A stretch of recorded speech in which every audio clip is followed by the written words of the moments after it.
Good morning, Honourable Chief Guest, Mr. Kevin Goh, Deputy Consul General, Australian Consulate, Chairperson of the Day, Dr. Kunal Sarkar, esteemed panel of judges, members of the alumni, and members of the Managing Committee. A very warm welcome to the 24th Ellen BIRLA Memorial Invitational Debate. May I now request Ms. Mukta Nain, Director, BIRLA High Schools, to kindly deliver the welcome address. Good morning, everybody. Today is a red letter day in the school calendar when we are celebrating the Ellen BIRLA debate, which is in its 24th year. The inter-institutional Ellen BIRLA National Debate was first organized to encourage debating talent across the country and to provide an opportunity to young orators to argue with point, thrust, and clarity on burning issues that affect the global community at large. We have both literally and metaphorically traversed many a mile since then and can proudly claim that this platform has witnessed the birth of many meritorious public speakers in the past and will continue to do so in the present and in the future. All modern nations prefer to rely on debate and discussion in order to find permanent solutions to the problems that plague our society today. Among the most essential skills necessary to negotiate peace is debating, an art which flourished with equal felicity in the academies of ancient Athens as well as in the Gurukuls of India. It is no mere coincidence that this prestigious debate marks the Founders' Day celebrations at BIRLA High School, which has its 82nd birthday this year. The vision of our late founder, Sri Ellen BIRLA, was to create a seat of learning that would shape global leaders. And the Ellen BIRLA debate is an attempt to translate that vision into reality. Leading schools from our city and two outstation schools, Manav Rachna, Gurgaon, and La Martiniere, Lucknow, are participating in this prestigious debate. A very warm welcome goes to our chief guest, Mr. Kevin Goh, Deputy Consul General, Australian Consulate General, Kolkata. Please welcome him.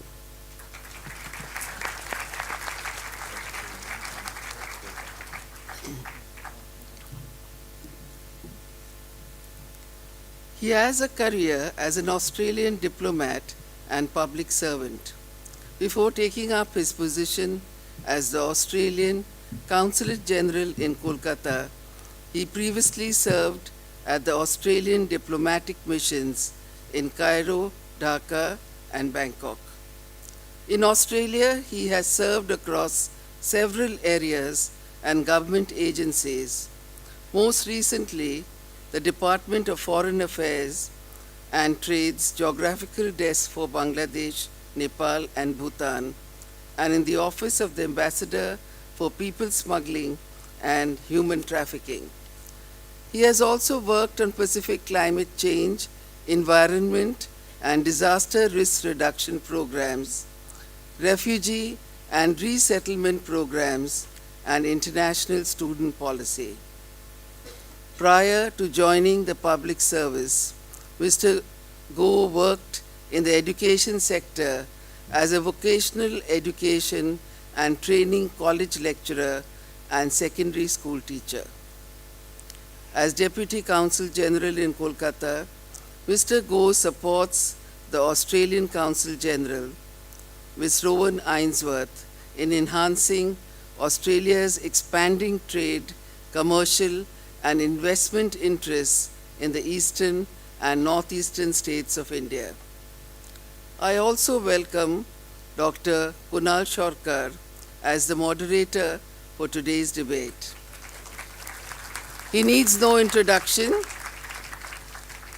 And our four judges for today, Mr. Pradeep Guptu, Ms. Monadeepa Banerjee, Ms. Swati Gautam, and Dr. Baijik Sen.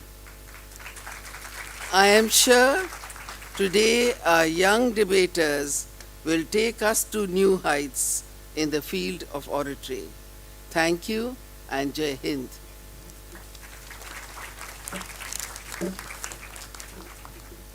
Thank you, ma'am. I would now request Honorable Mr. Kevin Goh, Deputy Consul General, Australian Consulate, and Ms. Loveleen Sehgal, Principal, BIRLA High School, to kindly come up on stage to light the lamp.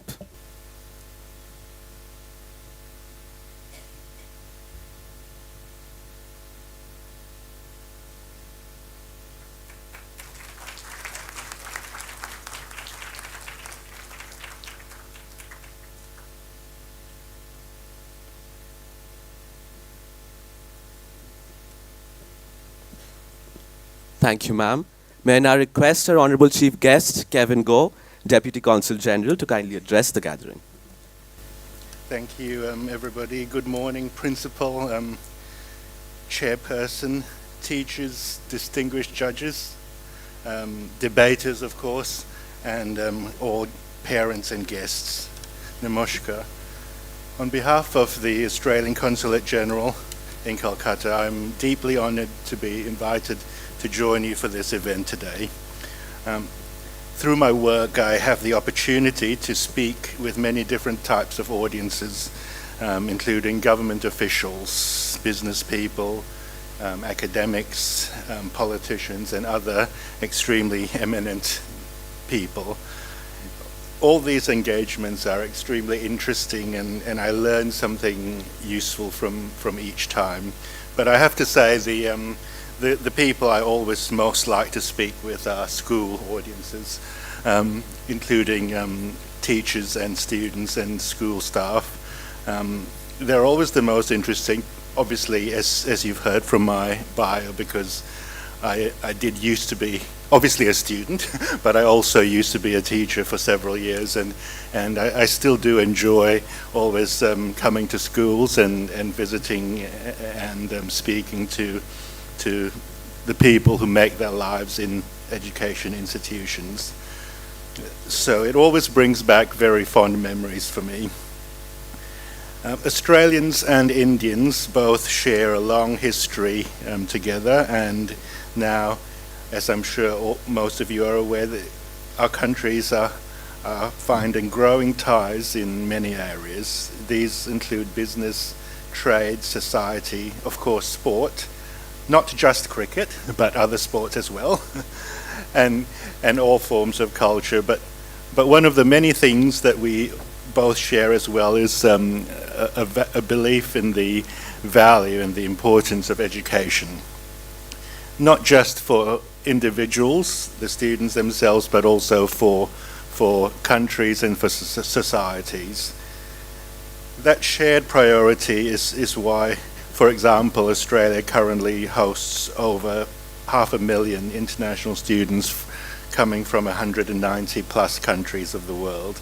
Among these, there are just about 100,000 Indian students, the second largest nationality by number, who are currently studying in Australian education institutions. So it's a relationship between the two countries that we're very, very pleased about, and that we hope will continue to grow. But as you've already heard today, education's not just about the formal content, what is included in the actual textbooks, be they on paper, as I show my age there, or digital media. But it's much more than that. It's the essential skills that you learn through the process of going through a school and subsequently university career. Things like effective communication, clarity of thinking, and problem solving.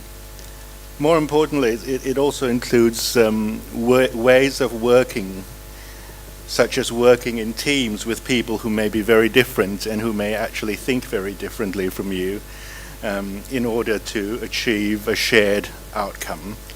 it's also about being independent and resourceful when required. So these are skills that that activities like debating will help develop.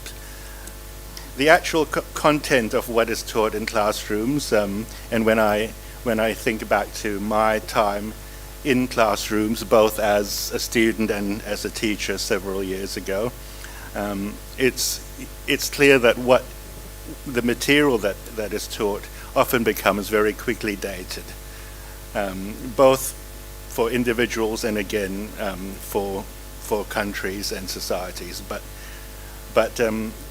for example, some of the very big issues that were already mentioned today that societies and communities and governments are grappling with today, issues such as climate change, health pandemics, and other global issues. These were not discussed in anywhere near that degree or as priorities, even 20 plus years ago in school settings. Now, of course, they are among the top priorities, both for people, local communities, and right up to the global level. But once again, while the issues may change, what doesn't change is the importance of the intellectual and communication skills. So that's where extra classroom activities such as debating are valuable, and that's why I always find it deeply inspiring to attend events like this. I can certainly say at a personal level, I did occasionally take part in debating in school, although I'm certain I did not do anywhere near as well as any of the debaters you see here today. And I can say without a doubt that those skills have been extremely valuable to me as I've progressed in my both professional career, and also in life in general. They were an important learning experience into how diplomacy at the international and national level works, but also how to get through life in general with all its complications and unpredictability. So I can see that the young people here today do embody the best qualities of their schools and their families and communities. I can obviously see that there's a lot of natural intellect here. But one thing that I think we learn is that natural talent isn't enough for debating or for life. So I can also see, looking around, that there's a lot of hard work and dedication that has gone into preparing for this event today. And I don't just mean the students, but of course, I never forget the teachers and staff. I know that there's always a lot of hard work from the staff and teachers going behind every student. And of course, the dedication of the families and other important people in the communities behind all the students that we see today. So I thank all the families, teachers and staff and others who've made it possible for the students to shine today. And just to conclude, I'd say that whichever the results of the competition today and this week, what will benefit the students in the longer term are, as I mentioned, the ability and the willingness and dedication to work hard and apply yourself, regardless of a single outcome in a particular event.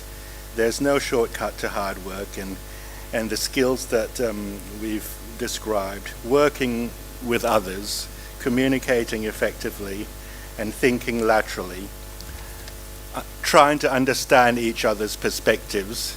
They're all extremely important in debating to get you to the heart of the argument, and they're even more important as you go through life. So I wish all debaters here the best of luck for today. I know you'll make yourselves, your families, and your teachers and your communities very proud.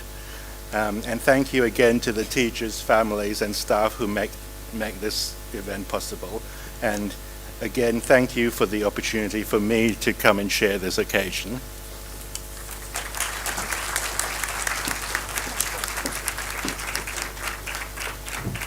Thank you, sir. To think of how far we have come and how far do we have to go. Along with defining struggles and triumphs, there is much to thrive and so much more to show. Let's rejoice in this majestic journey this establishment had up to now. Let's raise our spirits to make it even better. Let us all take a vow. Dear ladies and gentlemen, today we shall witness a verbal duel of the highest order. The clash of words, intellect, rationale, reason, power-packed arguments, severe statements, attacks and counter-attacks in a strictly formal platform of a senior school debate competition. And to carry the tradition ahead, each year the Ellen BIRLA debate showcases the enormous effort that students from across the city and country put forth to succeed in this intellectually exciting activity. Over the last 23 years, the Ellen BIRLA Memorial Invitational Debate has been providing the much awaited and cherished platform for the sport where you have to learn the skill to win. Now, ladies and gentlemen, to give you a clear picture of how the awarding system works in this debate. We had a preliminary round of debating yesterday, with 16 schools participating and competing for the final day. The school teams comprise students from the senior secondary level. Each institution was represented by 2 speakers, one for the motion and one against. 8 qualifying teams have moved on to the finals this morning. Attractive prizes await all the participants, the winning team, the best speaker, as well as the runner-up speaker. We have a Q panel comprising 1 representative from each of the schools shortlisted for the finals. They will be posing questions to the speakers of other schools.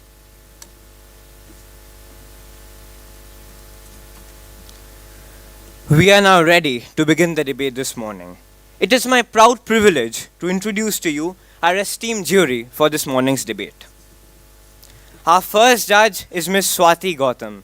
An entrepreneur for 32 years, Ms. Gautam is the founder of India's only brand of customized lingerie. Alongside, Ms. Gautam holds a master's in broadcasting from the University of Sheffield.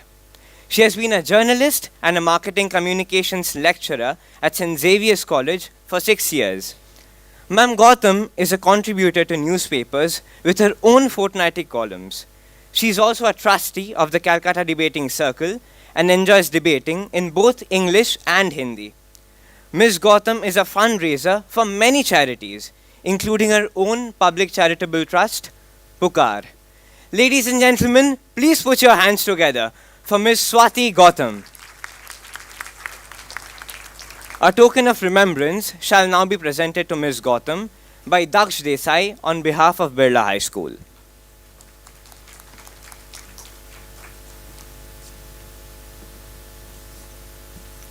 Thank you, ma'am, and welcome to today's debate. Our second judge for the day is Dr. Boyjoy Shai. Dr. Boyjoy Shai, an alumnus of the century-old Calcutta National Medical College, is currently a higher specialty surgeon of trauma and orthopedics based at Guy's and St. Thomas NHS Hospitals, London, King's College campus. He completed his MRCS both from the Royal College of Surgeons of Edinburgh and England, UK. He was previously a trainee at Imperial College London, NHS Hospitals based across St. Mary's and Charing Cross Hospitals, London, UK. An enthusiastic musician, avid researcher, and keen clinician, Dr. Shai has authored more than a dozen of medical research papers in international journals. He is currently a reviewer of the International Journal of Surgery and World Journal of Surgical Oncology, alongside being an editor for JP Clinical Journals in India. He shares an equal interest in public speaking and communication skills, for which he has been a core member of the revered Calcutta Debating Circle since the last 10 years.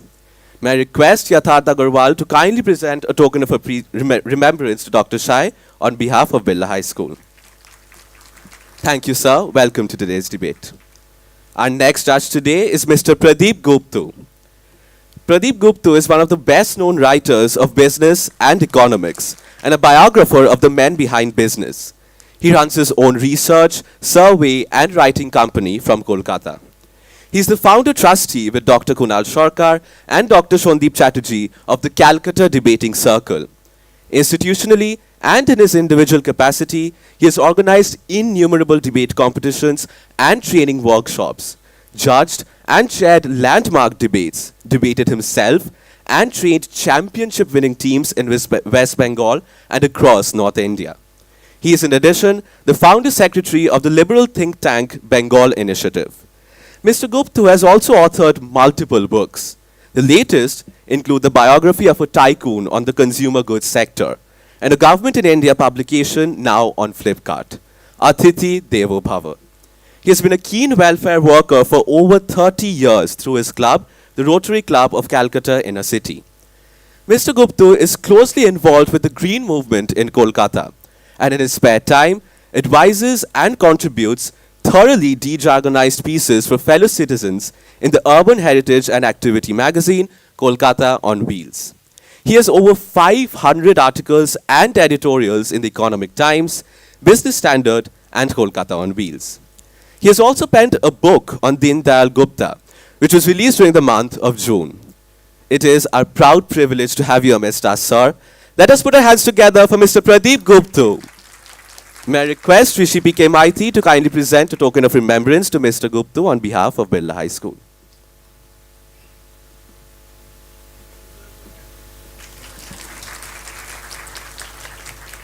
Thank you, sir. Welcome to the debate. Our final judge for the day is Mrs. Monideepa Banerjee. Miss Monideepa Banerjee is an independent journalist who, in her career with newspapers and television over the last 40 years, has become a familiar name and face across the country. She began work at the Telegraph newspaper in 1982 and spent 28 years at NDTV till 2022, covering the routine in Bengal and the extraordinary, from Maoist violence to Mother Teresa to, of course, multiple elections in the state and in the Northeast. Miss Banerjee went to school across the country as her father was a doctor in the army. She graduated from Lady Brabourne College, Kolkata. She has a diploma in radio and TV journalism from Thomson Foundation, Cardiff, Wales. She also spent a year in the United States studying new media on a Fulbright fellowship. After she turned 60 last year, she thought it was a good time to set off on new adventures as a freelance journalist.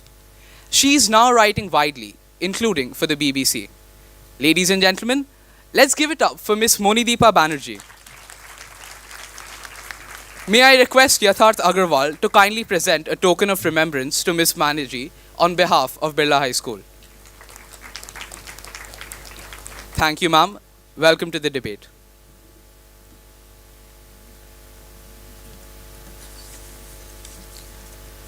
Our timekeepers for the day are Vivang Ganeriwala and Devang Slohia. Dear ladies and gentlemen, it's time to welcome the chairperson for the day, Dr. Kunal Sarkar. A token of gratitude shall now be presented to our chairperson, Dr. Sarkar, by Rishi P.K. Maiti on behalf of BIRLA High School.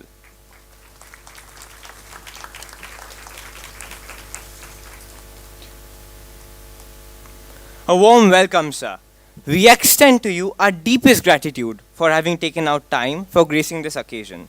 We are sincerely obliged to Dr. Sarkar for being a distinct and quintessential part of this prestigious debate every year. Born into a technocratic industrial family in Kolkata, Dr. Sarkar's father, the late Bibhuti Bhushan Sarkar, migrated from Chittagong after being imprisoned for being a part of Shurjo Sen's Chittagong Armed Constabulary raid. One of the leading cardiac surgeons of India and past president of the Indian Association of Cardiothoracic Surgeons, and a leading exponent of coronary bypass surgery and complex adult cardiac operations. He is currently the Senior Vice Chairman and Chief Cardiac Surgeon of Medica Hospitals Private Limited, Kolkata, and Chairman, Calcutta Heart Foundation. He was Vice President and Chief Cardiac Surgeon of Narayana Hrudayalaya Group of Hospitals, Rabindranath Tagore International Institute of Cardiac Sciences, Kolkata. He, along with Dr. Devi Shetty, nurtured a startup into one of India's largest cardiac programs. A national scholar and recipient of 11 medals in surgery, including the gold medal, Dr. Kunal Shorkar has made an indelible impression in the field of debating. He has been an avid debater since school and college days at St. Xavier's Collegiate School and Medical College, Calcutta. He is the founder of the Calcutta Debating Circle, which hosts Calcutta's Festival of the Spoken Word, the largest debating festival in India, and aims to encourage quality public speaking among students. Sir, we request you to kindly grace the stage with your presence. May we have another round of applause for Dr. Shorkar for the topic flashing on the screen. Ladies and gentlemen, we are pleased to announce that this year too, the choice and decision regarding the topic has been the exclusive prerogative of our chairperson, Dr. Kunal Shorkar. Thank you, sir. And now, to commence the debate, it is over to our chairperson, Dr. Shorkar. The floor is all yours, sir. Thank you, young man. Thank you to the timekeepers. It's always a matter of unmitigated privilege and pleasure to be a part of this very impeccably organized debate. And without a doubt, one of the hallmark debates among students in our city. I really don't know where the organizers of this debate consulted the local almanac to time this debate on a day when another set of results are coming out. An exercise where people are really taken debating to different heights. It's debating that is accompanied a rather gladiatorial form of exercise with which we ourselves on this part of the world seems to have excelled in. Now, young people on either side, I think you are more than familiar with the motion of the debate. Quickly, a quick brush up of what we are doing this morning. Each one of you will speak for a period of 3 + 1 minutes, and at the end of which we have a very keen group of interjectors somewhere scattered in the auditorium. You are there, aren't you? Great to have you with us this morning. And just as a matter of precaution, you see the speakers and the interjectors have been separated by a distance of safety. So even with the best of athletic efforts, you will not be able to reach out to one another. Not in that sense, because we are a little bit weary of the current debating traditions in this part of the world. So it is always better to be a little bit more careful in the beginning. Perhaps the most important part of it all is, I have no role in marking you out at all. So all your pent-up grievances, all your sort of recriminations, a different form of protests. I think there is a police station or two around the corner, but probably most of them are not around today, because today being what it is. So you are free to take it out on those 4 people sitting it out over there, because after the debate is over, I have, as I entered the auditorium, a very new, refurbished, redecorated, smart auditorium. The first thing I do when I get to any students' debate is identify the fire exits. So I have done so in that case as well. So you are not going to get hold of me as soon as the debate is over. So make no mistakes. Please home in on the 4 people over there, and they will have a settlement of sorts with or without the election commission being involved. On that note, ladies and gentlemen, our young debaters, we start debating on the motion that higher education is an exercise in elitism. As it so happens, you have the picture of the great Mr. BIRLA over there. The time when the BIRLA establishment was really setting out to, in some way, to revolutionize the industrial history of India early on in the 20th century. Fortunately or fortuitously, they chose Calcutta to be the epicenter of their entrepreneurship. And in that time, probably in the early 20th century, you will recall that our literacy rate was somewhere in the south side of 11 to 12%. And about a century later, when we became independent, from about 10% literacy, India had increased to about 15% literacy. And many people think, that is a flabbergasting figure for a great country like ours. Don't forget, at the height of the Industrial Revolution, at the height of Victorian England, literacy rates seldom exceeded 20%. It is only the dawn of the knowledge era that you call the fifth industrial revolution that we come to a period where we are today. I think all of you will be presenting very passionate pleas on either side, because you people are so fortunate and so blessed to be living out in a time, all of us who are alive in this epoch of Indian history, remember one thing, that this is the first phase in the history of this nation for the last 2 centuries, where we are probably living out the best part of our socio-economic performance. And therein comes the struggle. Therein comes the paradox that shall we contribute to the cream of education? We have a few Indian institutions now creeping up in the first 200, in the first 100 list of global institutions. But at the same time, you can see for yourself that we are stuck at the overall literacy rate of under 80%. We are finding it terribly difficult to educate the last 20% of our population. Bengal, where we are today, allegedly boasts of a literacy rate of around 77%. It doesn't look as if, but some surprises are there around the corner. So we are all yours, and please take us through the happier times when we remind ourselves that we in this part of the city, in this part of the world, can have the most engaging of arguments without resorting to physicality. Right? So on that note, we sound the beginning of the BIRLA Debate 2023, and it is the Sushila Birla Girls High School who will be opening the motion, and speaking for the motion we have Oishi Majumdar. Oishi, the floor is yours.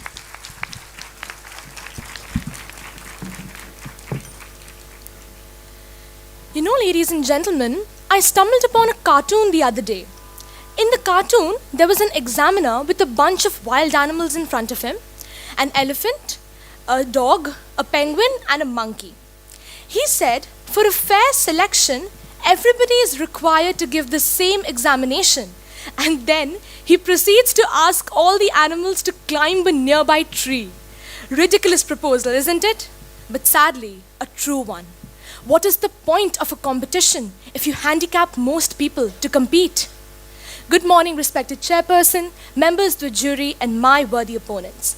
Today I, Oishi Majumdar of Sushila Birla Girls School, firmly propose the motion which reads, higher education is an exercise in elitism. Ladies and gentlemen, I shall not waste your time defining terms, but I must point out that elite and elitism are two very different things. Elite refers to a section of society which are superior in terms of quality and ability thanks to their merit. Elite is a positive term. But when there is a belief that society should be dominated by the elite, where the snobbery of elite is considered to be a normal procedure, that is where the concept of elitism comes into play. Elitism is a very negative word, and that is the crux of my argument today. Elitism in higher education is the practice of prioritizing and marginalizing students based on social status, wealth, and their background regarding successfully accessing higher education. Human society has been, is, and will always be stratified. The urban and the rural, the Brahmins and the Shudras, and in Europe, the aristocracy and the peasantry. Focus on the bigger picture. It is a very sad reality that the privileged classes are always better educated than the rest. Elitist institutions, which I regretfully state are some of the top institutions in the world, have very rigid admission criteria which cannot always be met by every student because of the inherent inequality due to socio-economic disparity. I agree that Harvard has limited seats and so it must choose. But why should it choose selectively? Other US public schools very efficiently use the NYC lottery system. Why can't Harvard do the same? Top quality education hardly ever comes without exorbitant fees. As we all know, English medium higher education is much less affordable than those schools which use local language as their medium of instruction. And because this privilege is available only to the economic elite, which is wholly the system's fault, people who are meritorious are stampeded in future because of the inability to speak English. Even in the two eyes of India, as we know, the IITs and the IIMs, there are thousands who don't get placements because they can't communicate in English fluently. Either stop regarding English as the god of languages or make it possible for everyone to study it. Cultural elitism is something we fail to take into account. African and Indian students are still learning about British colonization through a British curriculum which glorifies the British rule. Mr. Tharoor is right. British students themselves aren't taught about the atrocities of colonial rule. This creates inferiority complexes and sometimes even an obsession, as we see, to mimic the other so-called superior cultures. Ladies and gentlemen, I conclude by saying that to transform this system into a golden age of plurality, we must strive to make education more inclusive. A leash can't be put on a dog once you've put a crown on its head, and therefore it is the underdogs who have to take action. Hereby, I rest my case.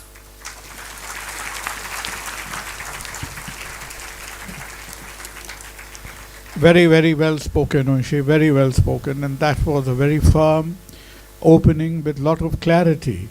And Oishi defines her pedestal on which her argument stands as the pedestals of stratification and elitism that is imposed on us by the use of English as the language of elitism. I think those were very strong openings. Now, interjecting Oishi will be Kashish Jha from Modern High. Just to say a word, please do not interject with a counter speech. Keep your question crisp, right? You've been listening. And I just repeat myself again, the use of projectiles are prohibited, right? So keep it brief. And Kashish, the question is yours. Ma'am, in your speech, you mentioned that the higher education system Can I interject over here? You have a very impeccably organized debate where both the first name and the second name, only the Aadhaar card and the PAN cards are missing as far as the details are concerned. So apart from the Aadhaar card, the shoe sizes and the IQ, everything is mentioned in the file. So please have the frankness, the candidness in a debate to address your peer as a peer. Disraeli is gone, Gladstone is gone, so sirs and madam should be really reconciled to the background. So right. if it has slipped your mind, you are speaking to Oishi. All right. A young I one, from apologize. one young Indian to the other. Go ahead. I apologize for that.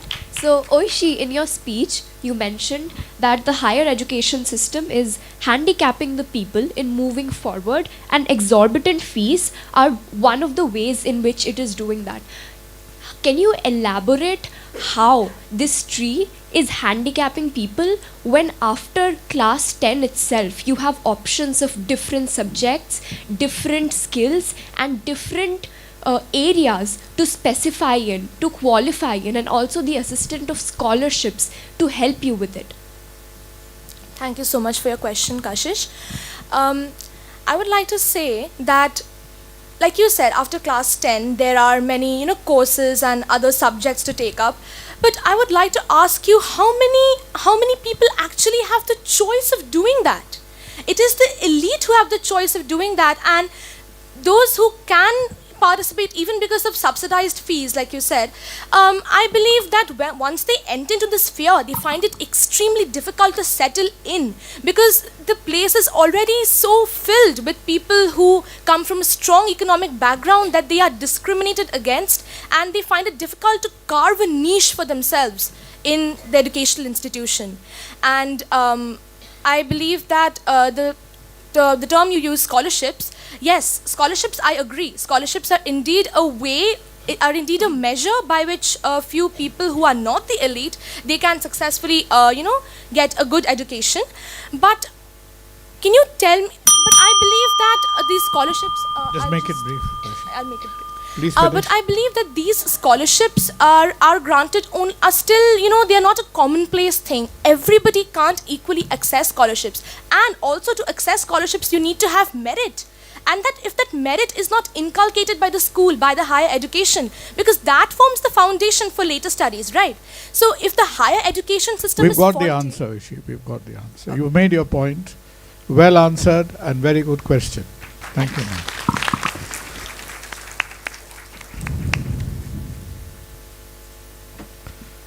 Now, with such a solid opening to the debate, I think the work is reasonably cut out for the first member of the opposition, that is Laksha Khanna. Laksha, the floor is yours.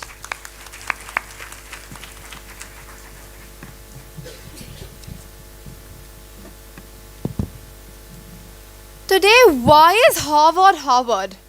Why is Princeton Princeton? We look at these institutions with glimmering eyes and aspire to gain admission in them. Why so? Because they fulfill their duty as educational institutions and they're simply good at their jobs. World-class resources? Check. Individualized instruction? Check. These schools have worked hard to establish their prestige. Harvard has had 150 Nobel Prize winners graduate from their halls, including former US President Theodore Roosevelt. Don't you think that these institutes have just been labeled as elite by the green-eyed lot? Good morning, respected chairperson, members of the House, and my worthy opponents. Today, I, Laksha Khanna, would be standing against the motion which reads, higher education is an exercise in elitism. Elitism is a wordplay developed by people who simply cannot coexist without demarcating boundary lines amongst themselves, who simply cannot digest the pill of equality. They feel insecure and they feel the need to exercise their supremacy just to fuel their ego. Therefore, we cannot term higher education, which aims to be pluralistic, as something which is simply reserved for the elite. That is the reason why India has a standardized system of testing that has its basis in numbers, GPAs and scores. The government is aware that all students do not have the exposure and the opportunity that all the other students do, and that is why, while dealing with such a large population, they focus on numbers as an efficient way of gaining admission. Now, a question may arise from the proposition. Students, especially in the STEM-related fields, might not have access to coaching that is a very necessary aspect of cracking examinations that will help you gain admission in some of the top universities. I would advise them to take a look at these numbers. 52.4% of students who got into IITs had studied on their own, whereas who went to coaching centers comprised of only 44.5%. Today, every renowned university in this world offers scholarships to their students. If they were so determined to, retain an elite population, they would not have taken the effort to supply their resources to students who are probably do not have a bigger pocket. Now let's come back to our own country. We find that almost all educational institutions have a reservation system by which students from underprivileged backgrounds can gain access to an education on somewhat equal footing. We ourselves have coined the term elitism. It is a construct created by the rich to perhaps show people that belong to a lower tax bracket that they are indeed better. As a society, we have bought their facade, and gladly accepted the fact that this term, which we are blatantly applying to every aspect of our lives. Therefore, I would like to ask the members of this house, why are we ignoring the fact that if higher education institutes were elite, their status would immediately drop down? Every elitist does not have the educational caliber to uphold the prestige that the institution stands for. Today, the admission processes are so selective because even the universities want to ensure that they are providing their best to make them even better. 54 years ago, the Indian government sent Nambi Narayan to Princeton, knowing that the exposure and the experience that he would be given there could never be matched by what they had in India back then. Off went Nambi to Princeton, where he studied the workings of a chemical rocket propulsion with the help of their state-of-the-art facilities. He completed his education and applied it for the creation of the Vikas engine. Ladies and gentlemen, if elitism existed in higher education, not only would Nambi would never have been able to be accepted in Princeton, and our country would be massively lacking in their aerospace achievements. Thank you.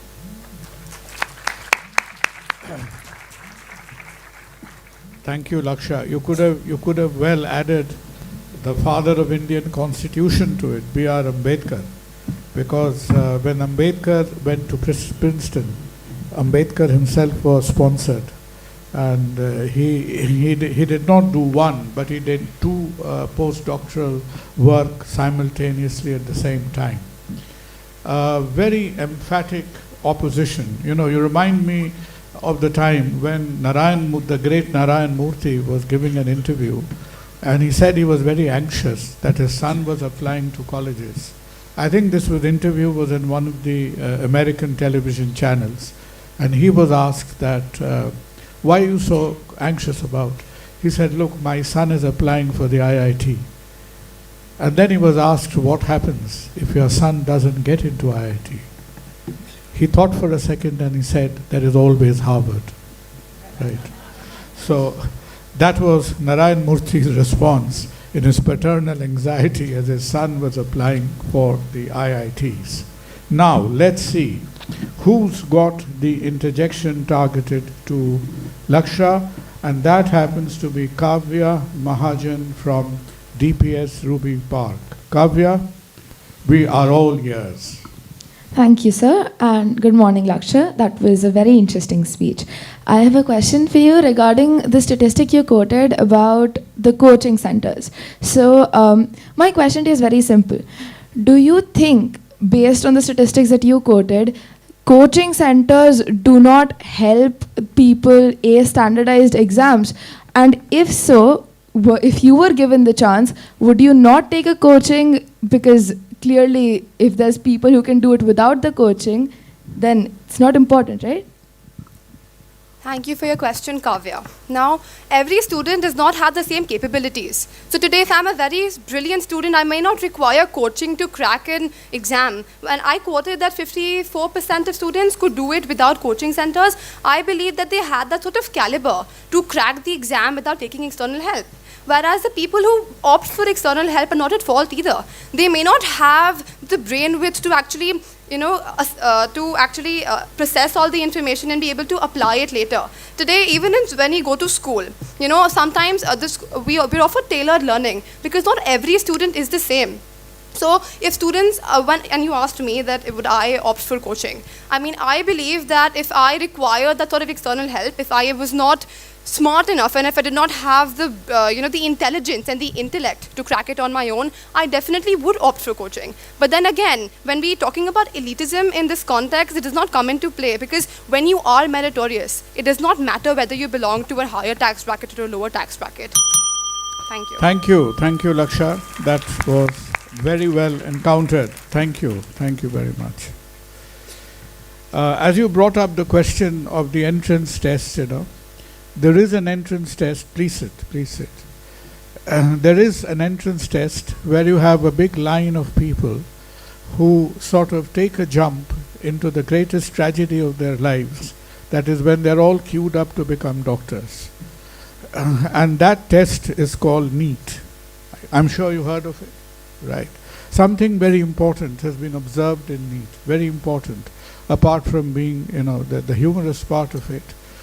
When NEET gave more thrust upon English rather than the Indian languages, the sort of profile of students who were getting into NEET has really changed drastically. I was just looking back at the NEET stats for the last few years. The more we are inclining towards English as a method of the MCQ interjections, the profile has changed. And you will hear a lot of states like Tamil Nadu and Bengal. Bengal shouts about almost everything. So some of the true worthwhile things they do shout about gets drowned out. So there is a lot of concern on the professional entrance exam and language on that front. Now that brings us to Loreto House. And for Loreto, we have Umika Panda, who is opening for the motion. Umika, please.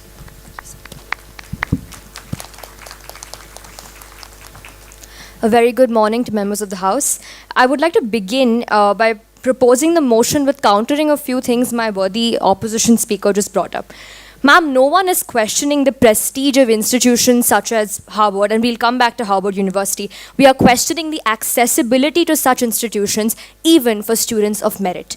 Now, the point just brought up before me was the coaching centers and how, and ma'am just answered that question. Now, let me explain this in a very simple example.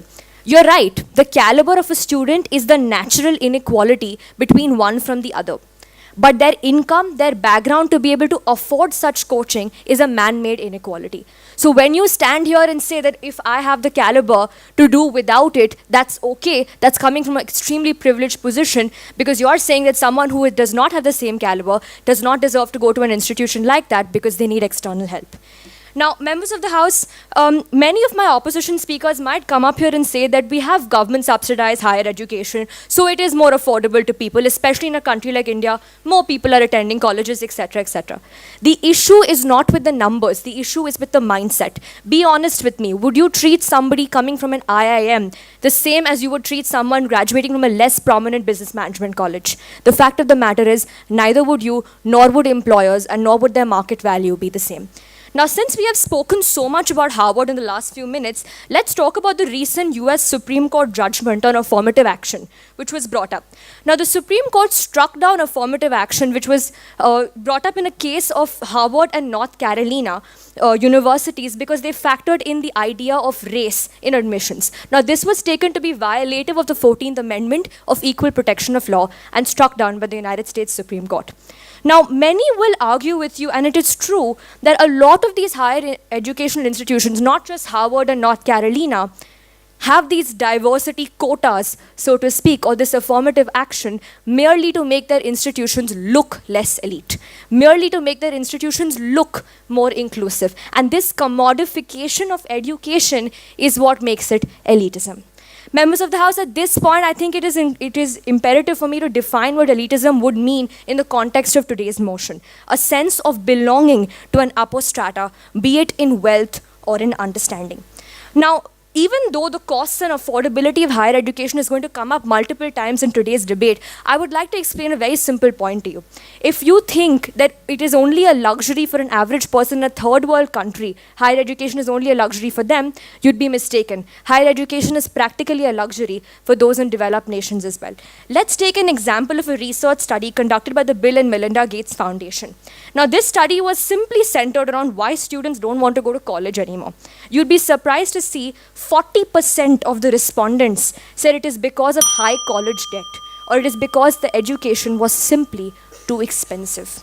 Now, members of the House, this is exactly why education, which started off as a leveler, to be a leveler in society, has become a form of stratification, especially higher education, between someone from a standard, so-called standard university and someone from a so-called elite institution. And with that, members of the House, I rest my argument today. Higher education is, in fact, an exercise in elitism. Thank you.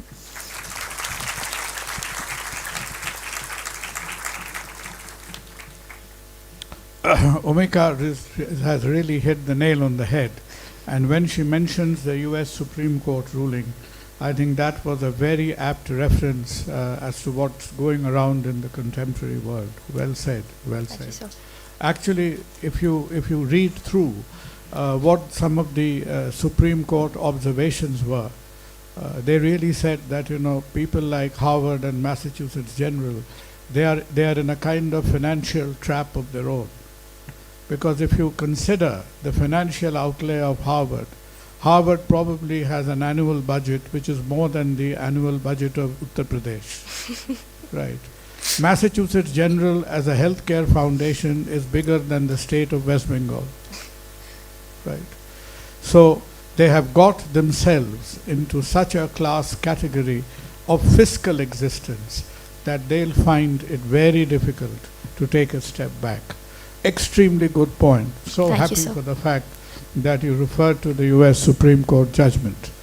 And who is out there to question Umika Panda? Umika will be questioned by Shivam Krishna from BIRLA High School. Shivam.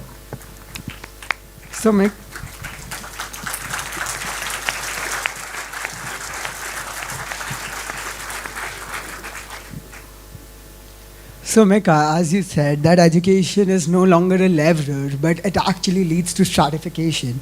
It is these higher educational institutions that lead to social mobility still now. So how is your stand relevant?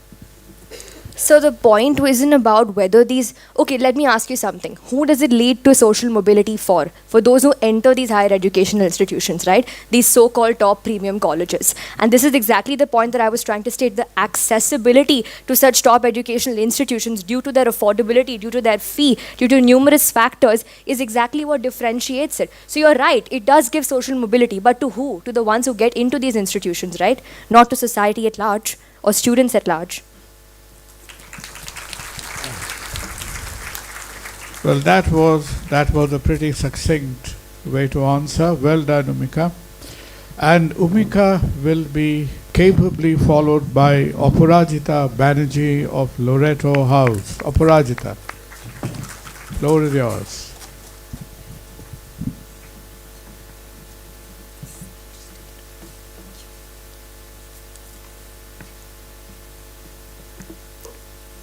Elitism is a passing shadow that dissolves when the light of inclusivity shines upon it.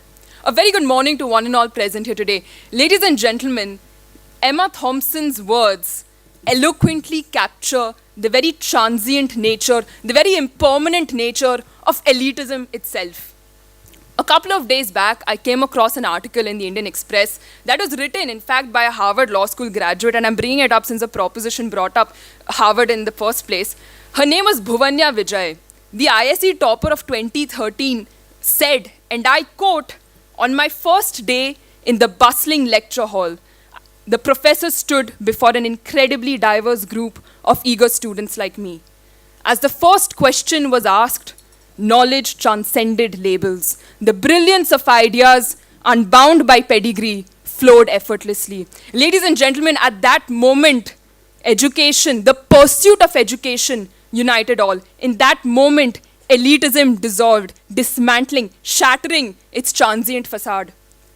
I I implore you to understand that it is not the institution that itself is inherently elite. It is the concept of the privilege, of the prestige, of the success of its alumni, of its graduates, who saw the institute as a seat of ideology, as a platform for individual thought, the exchange of which leads to a benefit to society at large. Now, when this learning, this process of learning is benefiting society at large, how can one even propose that the education imparted at these institutions, these so-called elite institutions, is considered to be elitist? Now, in contrast to whatever the proposition may lead you to believe, education by itself is a tool that is used to not only deconstruct the very notions of societal elitism and the very cemented social hierarchy that exists today, but to reconstruct society by making one keenly aware of the concept of inclusivity, of equality. Ladies and gentlemen, the very concept of educating the masses defenestrates the idea of education in elitism. I'd like the House to note today that the motion reads higher education as an exercise in elitism. Nowhere does it talk about the quality of higher education, rather the prospect of the pursuit of higher education, which is accessible to the vast majority of the secondary students passing out of the curriculum. Now, it is very important for the House to understand that the education imparted in a particular institution has geopolitical variance. The education imparted in India will never be the same as that imparted in, say, in our case, the US or the UK.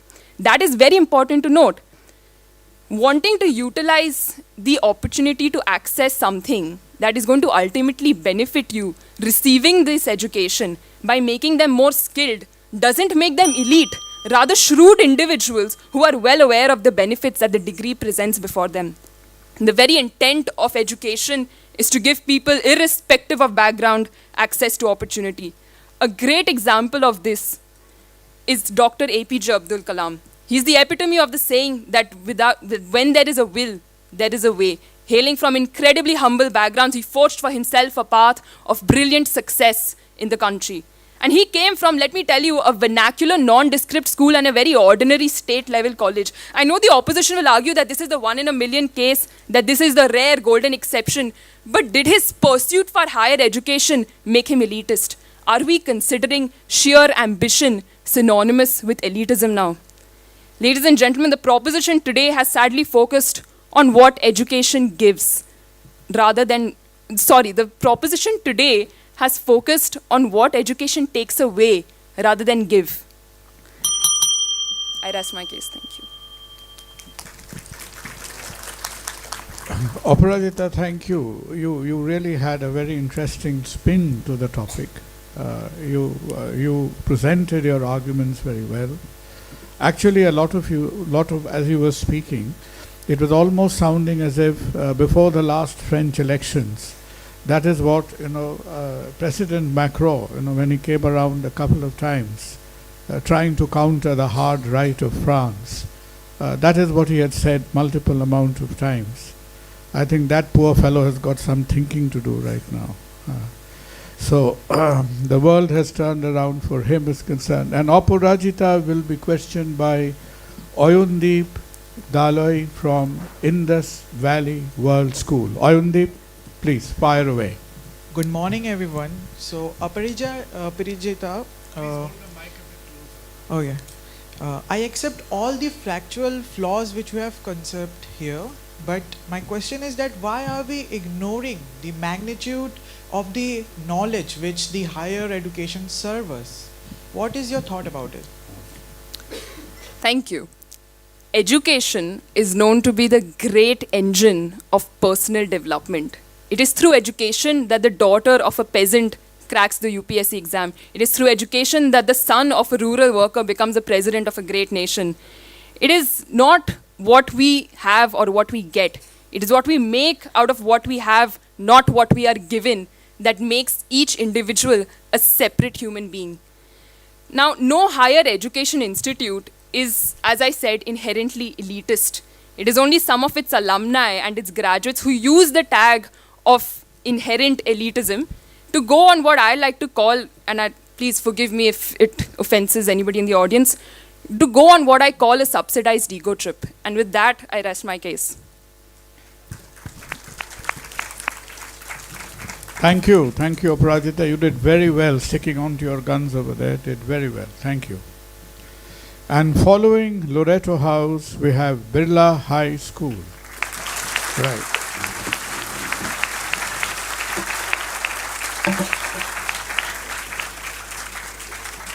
Now, something told me that there will be a rapturous ovation for Birla High School.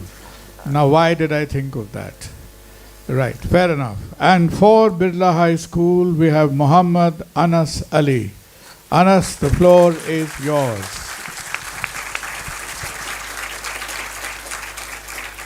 Right. Good morning, members of the House. My name is Muhammad Anas Ali. I'm from BIRLA High School, and I stand here firmly supporting the proposed motion which believes higher education is an exercise in elitism. Now, there are three aspects to it, and from all those aspects, I will prove to you that how necessarily higher education is an exercise in elitism. Now, to begin with comes the accessibility. Now, this accessibility has got two aspects to it in itself. Firstly comes the financial aspect and then the linguistic aspect. From the financial aspect, right at the onset, the marginalized sections of the community gets deprived because they do not have enough funds to pursue higher education. As a result, it creates disparity between the rich and the poor. Then comes the linguistic aspect, where students coming from vernacular background face a tough time to enable themselves to get themselves customized to the modern English-centric classroom, which in turn creates a rift between the English-speaking elites and the non-English-speaking mediocres. Now, talking about the process, how this entire process of pursuing higher education does also involve elitism. Now, ladies and gentlemen, the very fact, the liberty of pursuing higher education in itself is a luxury, which it comes with a certain amount of elitism. Now, ladies and gentlemen, it's a common example. An average Indian middle-class family is always in a constant dilemma whether to keep the money aside for the son's marriage or for further education. Now, forget about the daughters, because in a country like India, hardly they come into the picture. Now, this luxury in itself, it proves that you are being separated from the rest of the mass dilemma, which goes to prove that it is elitism. Now, as per what SBG's girl came up here and said, that how elitism also comes, how scholarship actually helps in removing elitism. What we need to understand, let's consider the case that due to scholarships, people get access to higher education. But then what happens? We need to know what happens next. Even then, it exercises elitism. Consider the knowledge production and validation. Now, it's like higher education loves its favorites, giving the front stage to the Western knowledge and pushing the non-Western knowledge, the local ideas to the back seat. It's self-evident, ladies and gentlemen, it's a contest which further perpetuates the good old colonial power dynamics. Now, talking about the global imbalances, ladies and gentlemen, we need to understand, it's like a fashion show where the Western educational elite institutions walks the red carpet, establishing its might and glory, whereby these non-educational institutions, which come from a formerly colonized countries, they believe as if they have missed out the invitation. It's a contest where we need to match, where we need to balance. And then comes the English dominance, which undoubtedly still exists, ladies and gentlemen. English turns out to be the divas of all other languages. It steals the show in the name of elitism. Ladies and gentlemen, it still exists. We need to give a standing ovation to other languages as well, which goes through existential crisis. Now, fourth comes the brain drain, aka the talent migration show. Members of the House, even the intellectual minds, the bright minds who after pursuing higher education can no more resist the bright lights of abroad, can no more resist the opportunities from abroad, can no more resist themselves from being associated with the elite group, ladies and gentlemen. And this is where we need to ponder upon. And lastly comes the global research and development agenda, which goes to prove that it is like a Western party where people are only talking about the Western development priorities, the Western ideas and Western cultures, where people are forgetting about these indigenous ideas, the development priorities. Now, side opposition might come up here and say that there are research being taken place in the current era, but what we need to understand is who funds this. It is the elite, which thus asserts its dominance and thus perpetuating elitism. Thank you very much.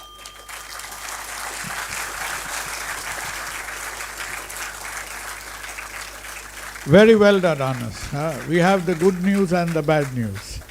The good news is you brought in the financial argument. I think that has really opened up an extremely powerful spectrum in this debate, and I think your friends will carry it forward. And the bad news is, I think you referred to the people as SBG's girls. So, at your age, if you cannot remember girls' names, you know, then what really awaits you for the rest of your life? What happens when you come to my age?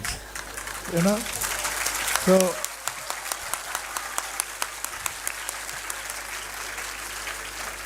you can always take time and get acquainted better.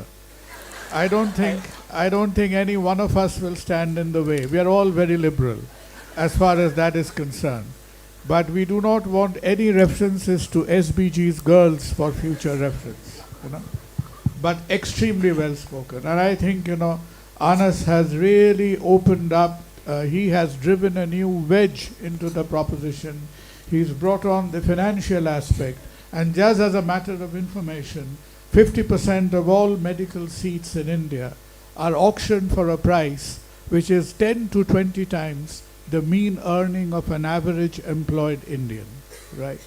So that is where we stand today, extremely well spoken, fair enough. And for Anas, who is getting ready? For Anas, we have Yasina Jalan of Modern High School International. So, hi Mohammed. Basically, you mentioned that it is, do you not want me to call you that? No, it's all right. Okay, Continue. I'm sorry if I offended you by that. Basically, you mentioned that there is that a diversified community does not have access to learning the English language or the scholarships. But I would hope so that you agree that we're in the age of the internet, where the access to internet and the online resources are at a higher rate. So even the middle class families, or even to the lower class families, a majority of them, I will not say all, do have access to the internet, and thus the opportunities that come with it. So what do you have to say to that? Right, thank you for your question. You need to understand, when I'm saying about this, I'm talking about this time phrase. This internet that has come, the resources that are available online, what we need to understand, there are two cases to it. Either the courses that are available online have a hefty tag associated with it, or if they are free, they lack quality. And when I say higher education, I do not mean just getting degrees, because if you need to get degrees, you can still get it otherwise. Thank you. Thanks, Anas. Thanks. Well done. And following Anas to the podium is Ram Daftari from BIRLA High School.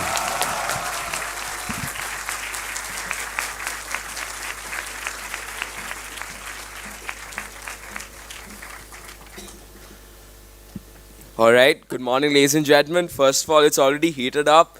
So let me get out there and just say, if higher education is indeed an exercise in elitism, I'm sure our elders would have already formed their own elitist class after their graduation from WhatsApp University.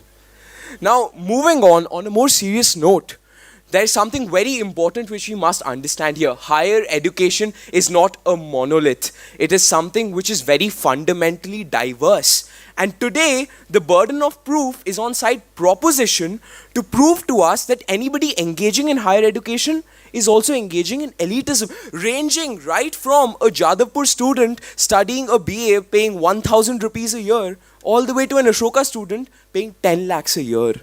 This is not a cause-effect debate, it's an agency-based debate. Now, when we talk about whether this is actually an exercise in elitism, we must focus on how we are debating the status quo, what is. And to look at what is, we must look back and see how we've progressed. And when we look back historically, that is when we realize higher education has been an agent against elitism, ladies and gentlemen. Look through the ages how in America, education as an instrument for the colored populations, how education as an instrument for women around the world was the first symbol of empowerment for them.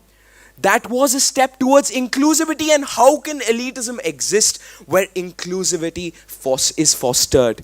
Ladies and gentlemen, the fact of the matter at hand today is we live in a liberal world order where people can stand up for what they believe in and speak their minds out. And what gives them the power to speak their minds out? What makes them aware? this higher education is an exercise in inclusivity and not elitism. Now let me go up here and say something. The proposition today only has one argument, okay? They're going to come up here and provide you one argument in various ways. They're going to tell you access to higher education is limited and this creates an elitist circle. Let me break that bubble, alright? The principle which the proposition is taking here, the concept of higher education which the proposition is presenting to you is inherently elitist. The people they're talking about who go to IITs, IIMs, Harvard, Princeton, that is not even 1% of the people going for higher education. That is a fractional percentage. And the purpose of higher education is not to create this elitist class. The purpose of higher education is to find one's niche, one's purpose, and finding one's niche is not elitist. You know, finding one's niche elitist is like saying Virat Kohli is an athlete, so why isn't he throwing the javelin over summer and also snowboarding over the winter, right? The thing is, this leads to the creation of a meritocracy and not an elite. We have had many dictionary approved definitions of elitism, right? Let me read the house here and tell you what I think elitism is. It is something afforded by the few and which has social barriers. Meritocracy doesn't have social barriers. Now moving on to the rebuttals, this is BHS's redemption story. I'm going to get the names correct, ladies and gentlemen. First of all, talking about Oishi from Sushila Birla Girls' School, she gave us an elephant and ant analogy. An elephant and ant climbing a tree is not a level playing field, right, ladies and gentlemen? Standardized tests for us humans of the same species, is a standardized test. We've all been singing praises about Harvard. Guess what? The SAT is also a standardized test. Umika came up here and talked about affirmative action. Let me tell her about the Varsity Blue scandal. William Singer in 2019 was caught for getting bribes and admitting students to Ivy Leagues. In 7 years, he could only get 33 students out of tens of thousands admitted, and he still got caught. What does that tell us about the extent to which higher education is democratized and higher education is inclusive? And finally, ladies and gentlemen, on what basis can the proposition come up here and tell us about elitism when we have the national education policy making education compulsory for the +2 level? And in a country so underdeveloped as India, I believe the +2 level also counts as higher education. To conclude, I believe the concepts of higher education and elitism are both so diverse and simply coexistent without any connection between the two. Thank you so much.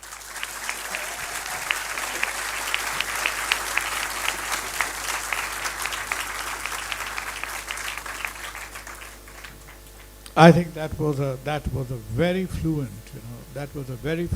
very well constructed case of, you presented for the opposition with all your fluency and all your insights. But I'm sure you are going to be ably countered by Rishi Banerjee Ghosh of Lamatinia for Boys. Right. Thank you, sir. Ram, you spoke about how higher education defies the status quo against elitism. Now, considering the fact that only a select group of people can avail a high quality of higher education, not only because of accessibility, but because of a limited number of seats, isn't that discrepancy in the quality of education facilitating elitism in itself? All right. Thank you, sir. That actually allows me to elaborate more on my niche point, but I had to cut down on it due to time constraints. Now, the thing is, the limited number of people who actually get into these elite institutions constitute the meritocracy.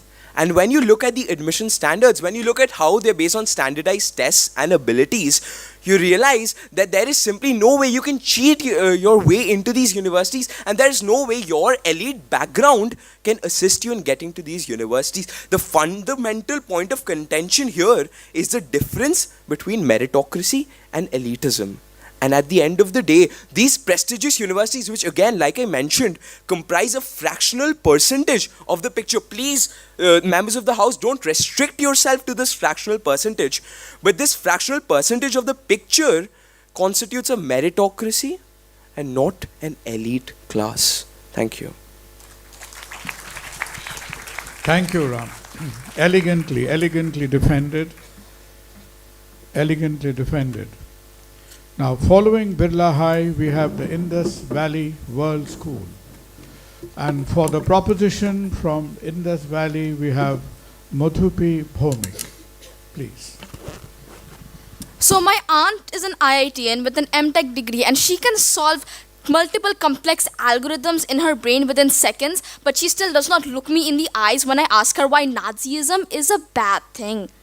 It kind of made me spiral. What did her degree actually mean in the grand scheme of things? Good morning to one and all present here. I am Madhupi Bhomik from Indus Valley World School and I will be strongly proposing the motion, higher education is an exercise in elitism. For the purposes of my debate, I will not box the definition of higher education and will simply keep it based on the basic standard of education in India. For most of us, it's after Baravi pass, intermediate level, or if we even elevate that, it's up to a graduate level.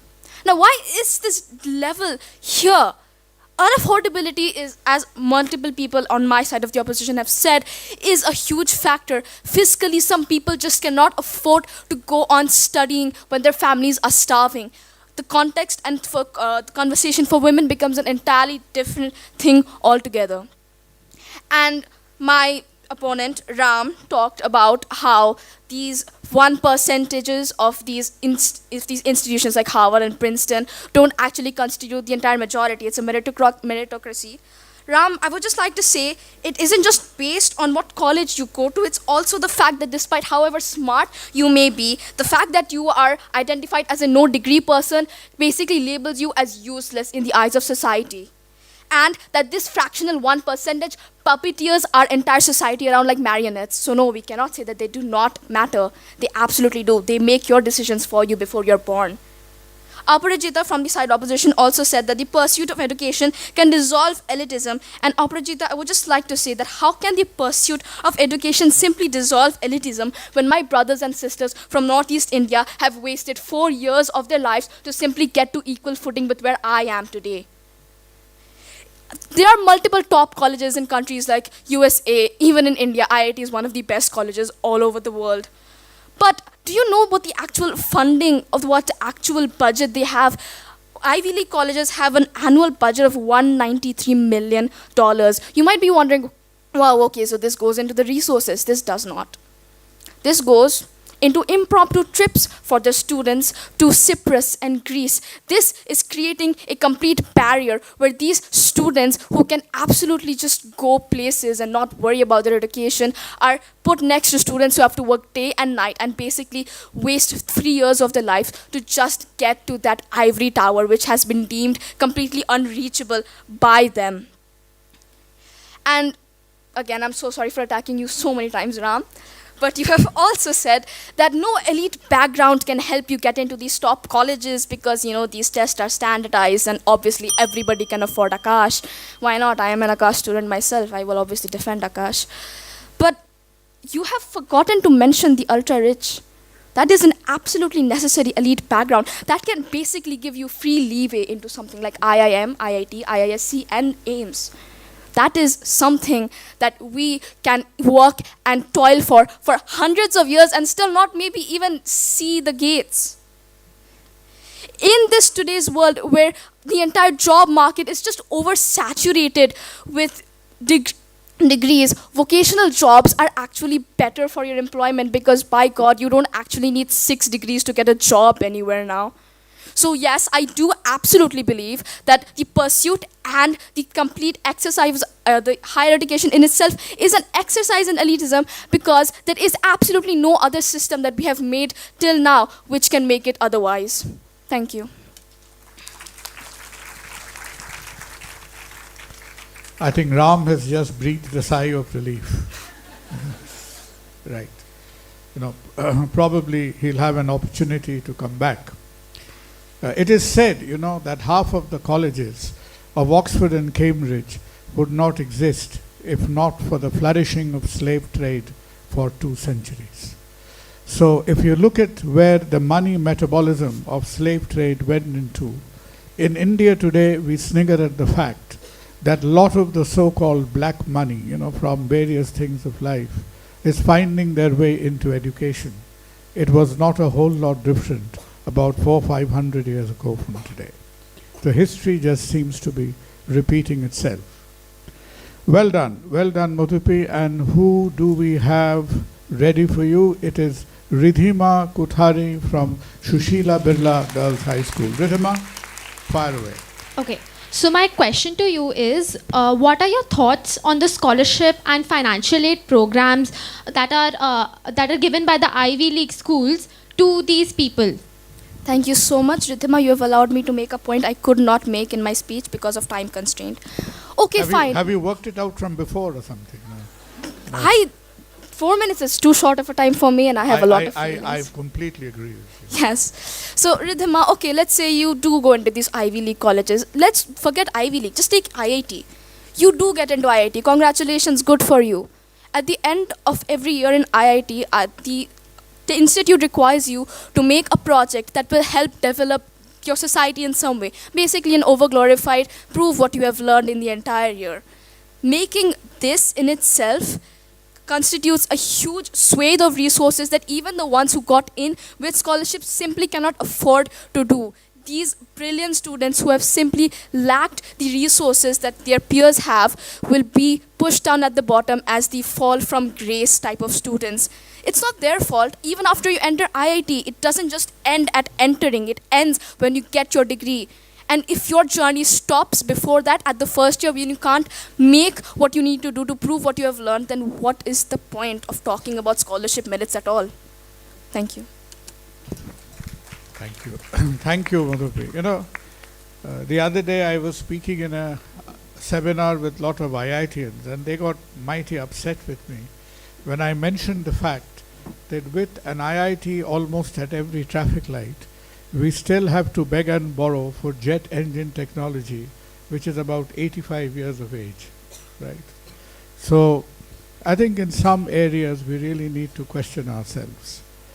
Extremely engaging speech from Madhupi, and she is being succeeded on the podium by Ishir Narayan from Indus Valley World School. Ishir, we are all ears, please.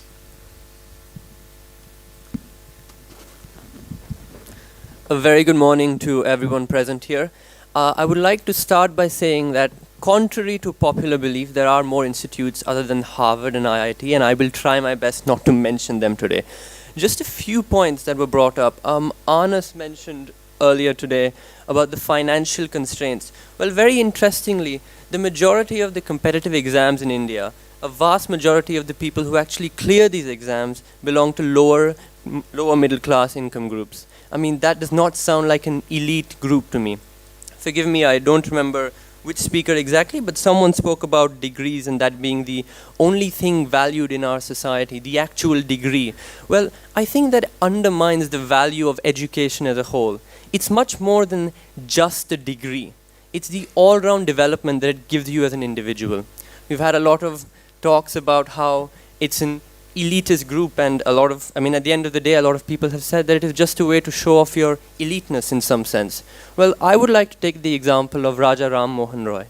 He did not come from a very elite background, but he worked his way up and he built his way up in society through his higher education, and he managed to make several reforms in our country. He advocated significantly for women's education and their rights.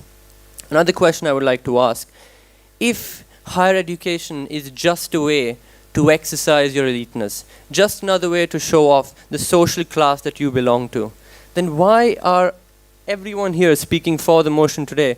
Why are you all applying to institutes of higher education? It's much more than just a way to show off your social class. It develops you as an individual. It gives you the skills to take on the world and actually make your place in this world. Another example that was given earlier today was Dr. APJ Abdul Kalam. We have Dr. Kunal Sarkar here himself, who has had a very successful higher education career as a doctor. I'm sure he believes it was completely invaluable to him. And all our teachers here, I'm very confident that my teachers, some of whom have changed my life forever, without their higher education background, they would not be able to explain the concepts which are fairly difficult, if I'm being honest. They would not be able to make it so simple to me. I think it's very important that we understand the overall value of the higher education and not undermine it. and also keep in mind the ability that it has to uplift someone from a much lower social background and take them to new heights. I would like to conclude by posing a question, right, just an open question to anyone speaking for the motion. If it is really just a way to show off your economic class, to show off the social background that you belong to, why are you applying?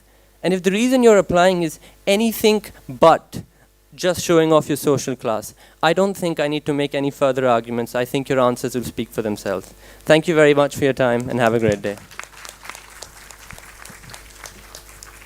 Ishir, I'm so thankful to you because more than half the world thinks we are plumbers. So anyway, you made my day for me. But I'm ever so happy you mentioned Ram Mohan, because Ram Mohan, you could go on and on about him. But perhaps what was most important about Ram Mohan is, after what he did for education, enlightenment, what have you, he carried the cross. He was accused and alleged to be an agent of the British establishment for having done that. But I think that was extremely good thinking. Thank you. To have brought Ram Mohan in the, it broke the tedium of the Harvard and the IITs. Well done for looking closer to home. And Ishir will be questioned by Srijoni Dondi from Loreto House. Srijoni, where are you? Thanks. Hi, Ishir. A slight correction from your speech. You said that Raja Ram Mohan Roy had to work his way to the top. That man actually belonged to one of the most aristocratic, affluent families of Bengal. So maybe let's not do that comparison. Secondly, I'll just make a factual correction. When Ram Mohan comes from in Hooghly, I have a bad habit because I know a little bit more history than I know medicine. So you are correct. He wasn't really the back of beyond, but as far as class stratification goes, he actually hailed from a very average situation. And his parents, his main adversity were his parents. His parents were dead against him pursuing anything to do with education. His mother actually went and deposed against him in the court. Right? So part of what she said is factually correct. Okay, thank you for that. My question to you is, you're talking about how there's no requirement to compare the fact that all of these people who have to pass out from higher education facilities, they don't have an issue, like it's not a problem. My question to you is, the average family, the lower income families of the society, they need to start earning as soon as possible. And they cannot do that if they pass out from mediocre colleges which do not provide them the value, which do not give them the value as an individual to pursue whatever job that they may want to do, because the employee is not going to look at it that way. The employee wants a good person from a good college, and that is not possible if you pass out from a mediocre college in the first place. How do you justify that? Okay, first two things. First of all, for the Raja Ram Mohan Roy point, I actually had to cut off some stuff due to time constraints, but thankfully for me, Dr. Kunal Sarkar was very kindly able to explain the justification for that. And secondly, to answer your question, yes, you are right. Very often if you graduate from a mediocre college, employers don't look at you the same way. But what you also have to understand is a mediocre college is, I'm not talking about Ramlal College of XYZ from some corner of India in some distant village. I'm just saying there are universities beyond Harvard and IIT. And it's not the end of the world if you don't graduate from there. What I also want to stress upon is you again mentioned the economic factor and how lower income families want to earn as soon as possible. Absolutely. And an education from a decent higher institute of higher education definitely will provide that. I mean, there is a direct correlation between income growth and higher education in general. And yeah, I think that pretty much concludes it. Ishit, thank you. Thank you so much. Please take a seat. And at that point, you see, members of the audience, ladies and gentlemen, what happens is, intellectually challenged people like myself and similar age group in the audience, we have almost come to the exhaustion limits of our attention spell. And having said that, in order to recharge and rehydrate our brains, we are, I think, having a short intermission. How long is that for? Sorry? Oh, that is long enough. Can we make it about 20 minutes? Right, because I'm getting nasty calls from the hospital. So, in about 20 minutes, we reconvene. Is that right?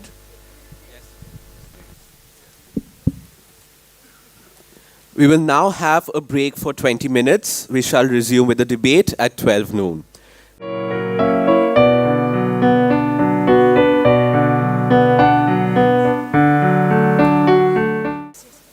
Thank you, audience. Thank you, ladies and gentlemen. Sir. Yes, young man, go ahead. We extend a very warm welcome to Mrs. BIRLA. Sir, the floor is all yours. Yes, Thank you, sir. Thank you.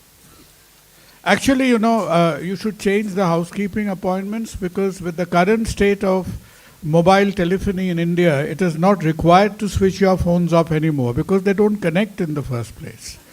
So that used to be, in times gone by, there used to be a time when I was a child when actually the networks worked. But currently, don't bother about it. So, if our memories need to be jogged up a little bit, we were exactly halfway down the debate that higher education is an exercise in elitism. And so far, we've exchanged social niceties with the judges. I have no inside information as to how the marking, the scoring is going so far. But I personally believe that it's been a very even Stevens kind of battle so far as team debating is concerned. I did see a few speakers cozying up with a few judges, and I've kept my eyes and ears open. And with the current state of incentivization in Bengal, you never know what happens, right?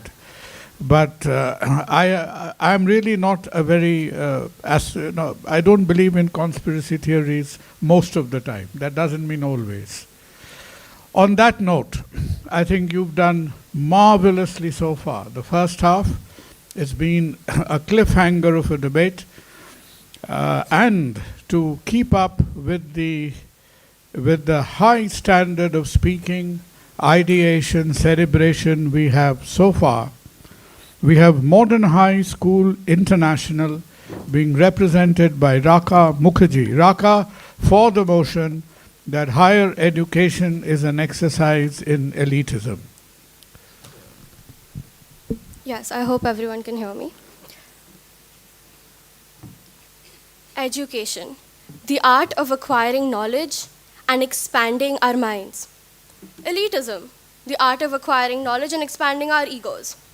Ladies and gentlemen, today I stand here vehemently proposing the motion that higher education is an exercise for elitism.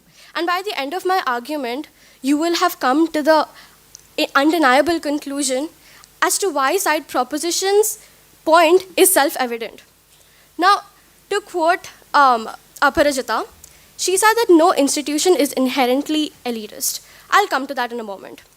Laksha said, we are not able to digest the pill of equality. You cannot digest something that doesn't exist. Okay, now let me break this down for you. So I want to appreciate the sheer irony of the situation. So what I did was, I took the annual fee structures of all 8 schools present here, okay? And I compiled them. Now imagine my surprise when the average fee came to 1,20,000, 28,000 to be specific. Ladies and gentlemen, the average annual fee structure of a normal government school is 20,000 rupees. So the fact that side opposition can stand here vehemently opposing the motion is an act of hypocrisy when we're the ones that fall under the category of elitists. It's time we confront the truth and realize that unless we had been exposed to such privileges and means and connections, we wouldn't be standing here on this stage putting forward our opinions.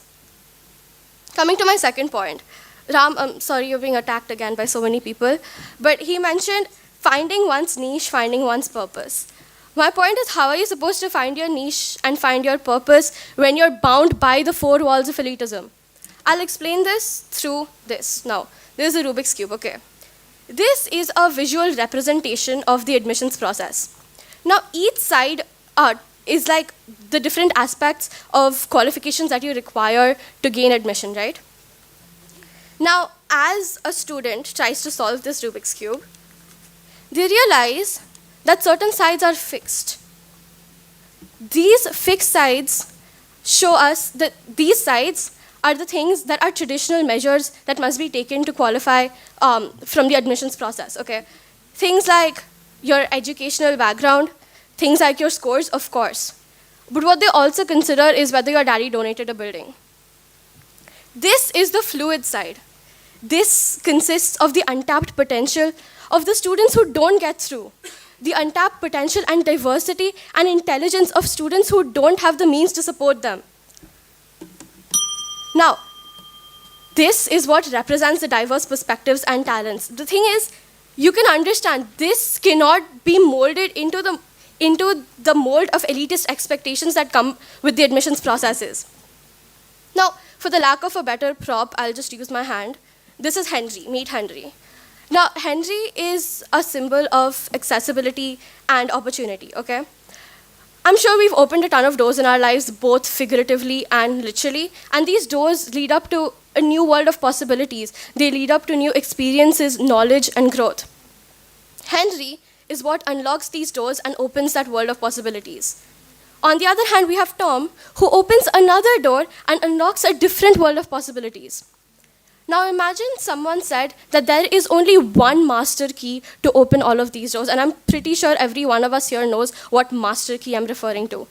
It sounds preposterous, doesn't it? But it is the truth. We are limiting higher education to one singular exclusive pathway. To conclude, I'd like to ask you one thing, which is like a very basic question. Don't you think that a cauliflower is just a cabbage with a college degree? So just because you have a degree from an esteemed institution, it's like buying an expensive suit and expecting it and hoping it will make you look smart somehow. But you know, and it will convince some people. It may and it will convince some people, but you will know deep down inside you that clothes don't make the genius. Thank you.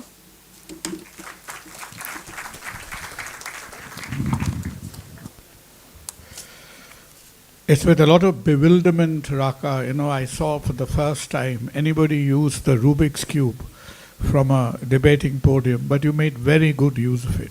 Very good use of it. Very forthright, very straightforward. It almost, because I've been a subject of Jesuit education, and the first part of it, you were absolutely honest in your confessions when you said it. Well said, absolutely forthright and head-on. But the question remains that, does Kavya Mahajan agree with you? Kavya? Right. Thank you, Raka, for your speech. So you mentioned that government schools are considerably cheaper than private schools, and that is also a way that people can pursue their higher education. Added to that, there is obviously the government subsidizing and coming up with a lot of schemes to supplement people's educations. But you also mentioned later on that we say that there is one master key, one singular pathway for everyone's higher education. How do you reconcile these two opposing statements that you've made? Okay, so the point I was making when I said government schools cost considerably less wasn't the fact that everyone who goes to these government schools has access to the same opportunities as those of us that are standing here. It was to establish the fact that we are opposing the concept of elitism standing here when all of us fall under the category of elitists. That is the point. That is hypocrisy. Now, coming to your second point, the master key that I just talked about and that you asked me about, every person who applies to these institutions is expected to pay an admissions fee, right? Now, in India, for let's say Ashoka University, because that is the university that comes closest to Western education, the admissions fee is around $500,000. For Western universities, you only get $500,000 if you get an 85% scholarship. The highest scholarship you can get is 75 to 80%. So when that is the case, the only master key you have in your hand is if you come from money. Thank you. Well, I think that was one way of putting it, that money speaks. Thank you, Raka. Please. Very well spoken. And Raka will be countered by Priyal Benani from her own institution, Modern High School International.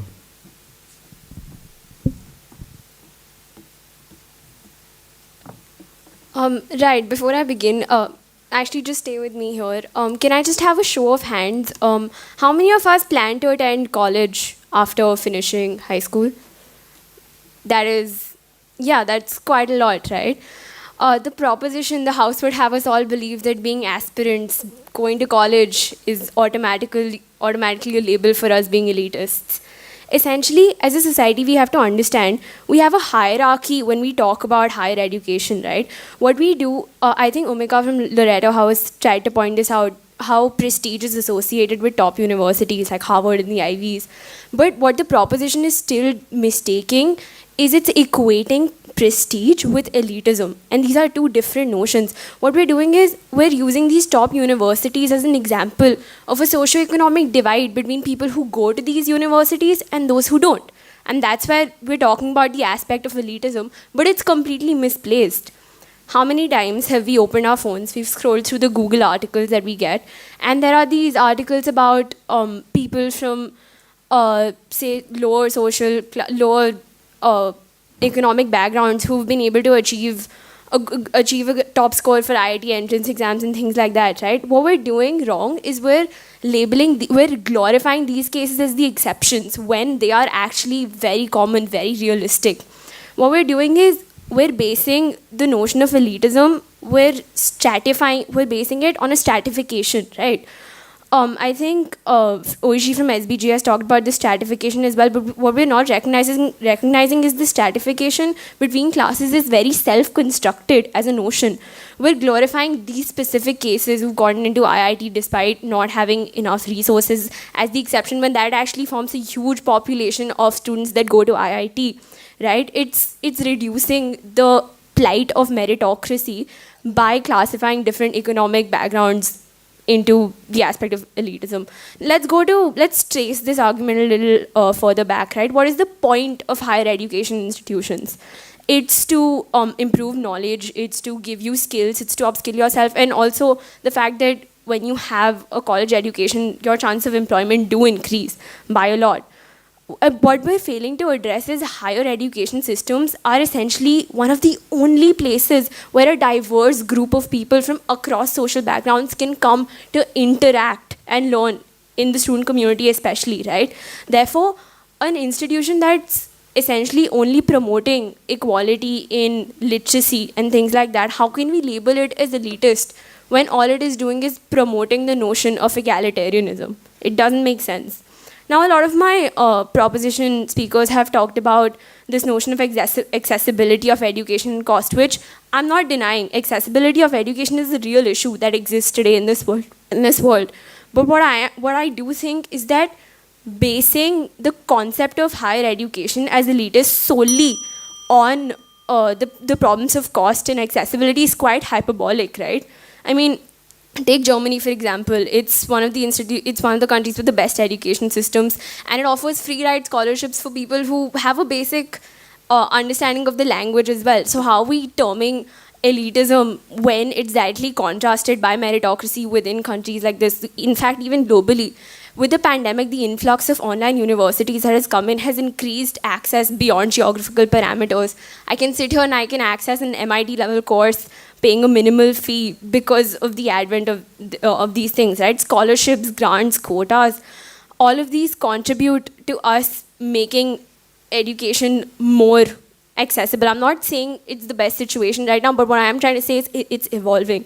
And I think the proposition from Indus Valley also talked about how a lot of us in the Indian society have to work right after we graduate high school to meet economic needs. But what we're not recognizing is a lot of these programs also involve provisions for people who work after high school, right?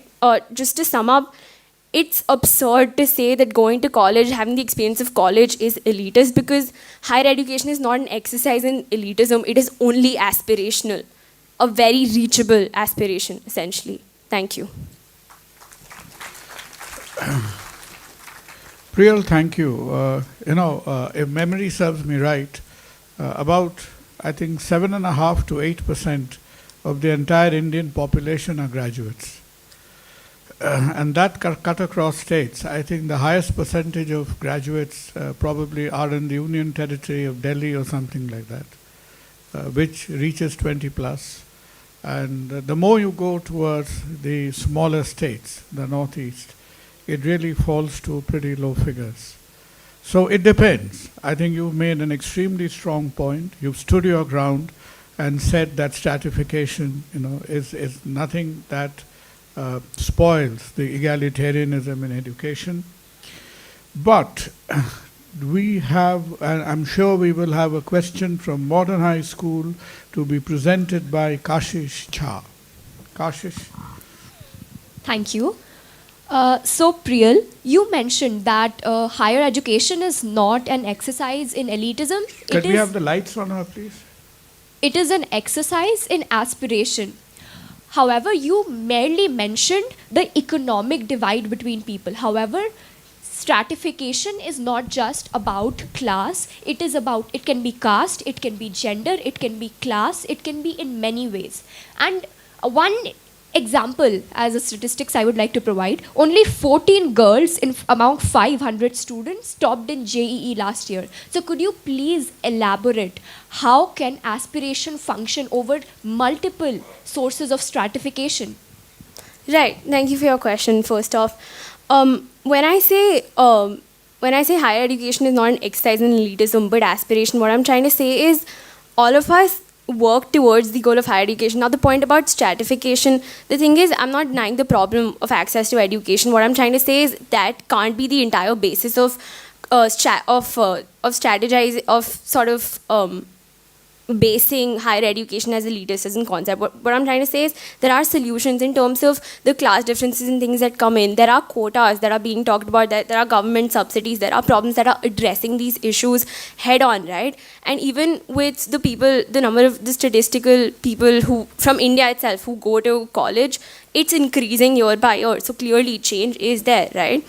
And essentially, while in highest ranking education universities like the IITs and things like that, a large population of these institutions Please be brief. Yeah. Right, do come from lower backgrounds in terms of everything that you mentioned. So I do think there are adequate responses to the situation, which sort of concludes up what I'm trying to say. Thanks, Priyal. But just as a supplement to a very interesting question that came up, as you mentioned that 14 out of 500 of JEE were women, you have an absolute reverse situation when you look at the 1 lakh odd medical entrants per year. About 54% are women, 46% are men.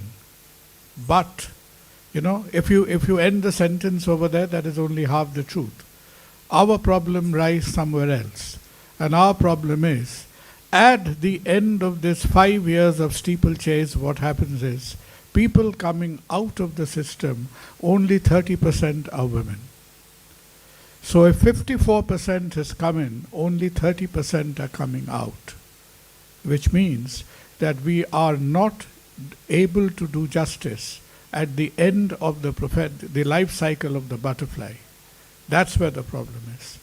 But yes, of course, the IIT entrance has a lot of hard work to do in terms of gender equality. Very interesting point being brought up. Well done. Modern High will now be followed by La Martinia for boys. And La Martinia for boys will be represented by Nikhilesh Mukherjee speaking for the motion.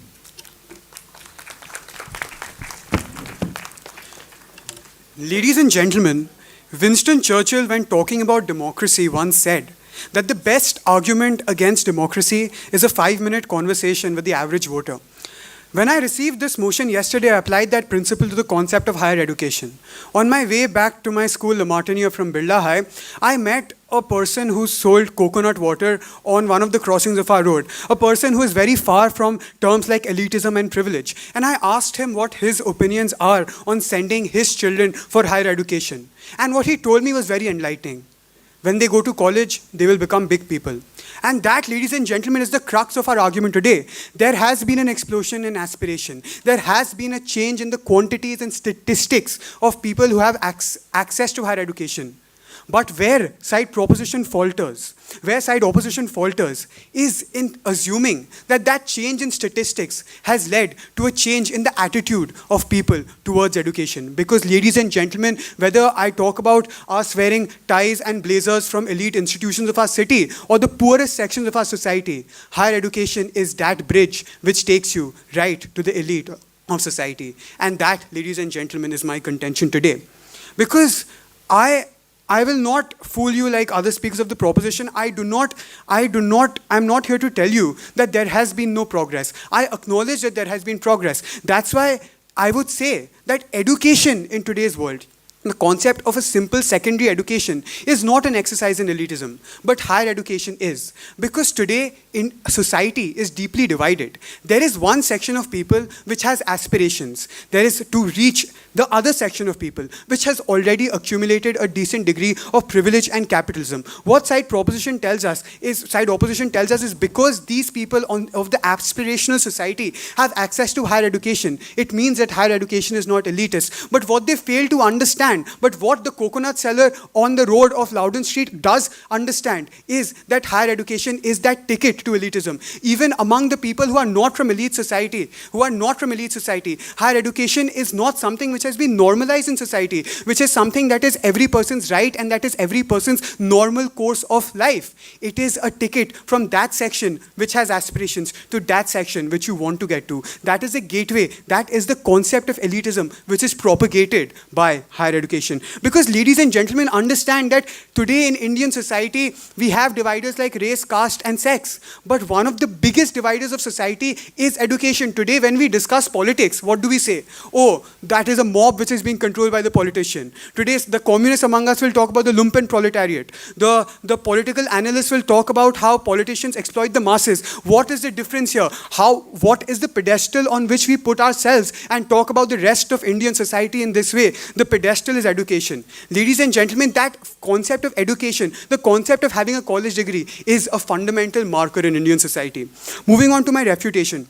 Today, the Laksha from Sushila Birla practiced elitism by talking about elite institutions like Harvard. But if we are to get global, why are we looking at only that small elite fraction of the world's population? Why are we looking at the global north? Why are we not talking about Asia and Africa, about poor countries around the world where higher education is that ticket out of the thing? Because as Aparajita from Loreto and Ram from BHS talked about on side opposition, their argument here is that higher education is not an exercise in elitism because it creates an elite different from society. But that is where elitism is different from other factors which differentiate people.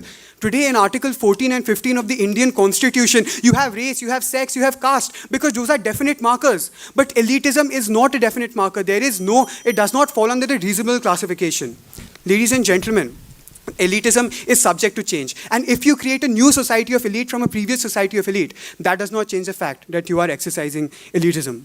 I would like to end by stating that elitism, that higher education, wind up. Yeah. Higher education is not a privilege for all of society, but it is for a society of the privileged. Thank you very much.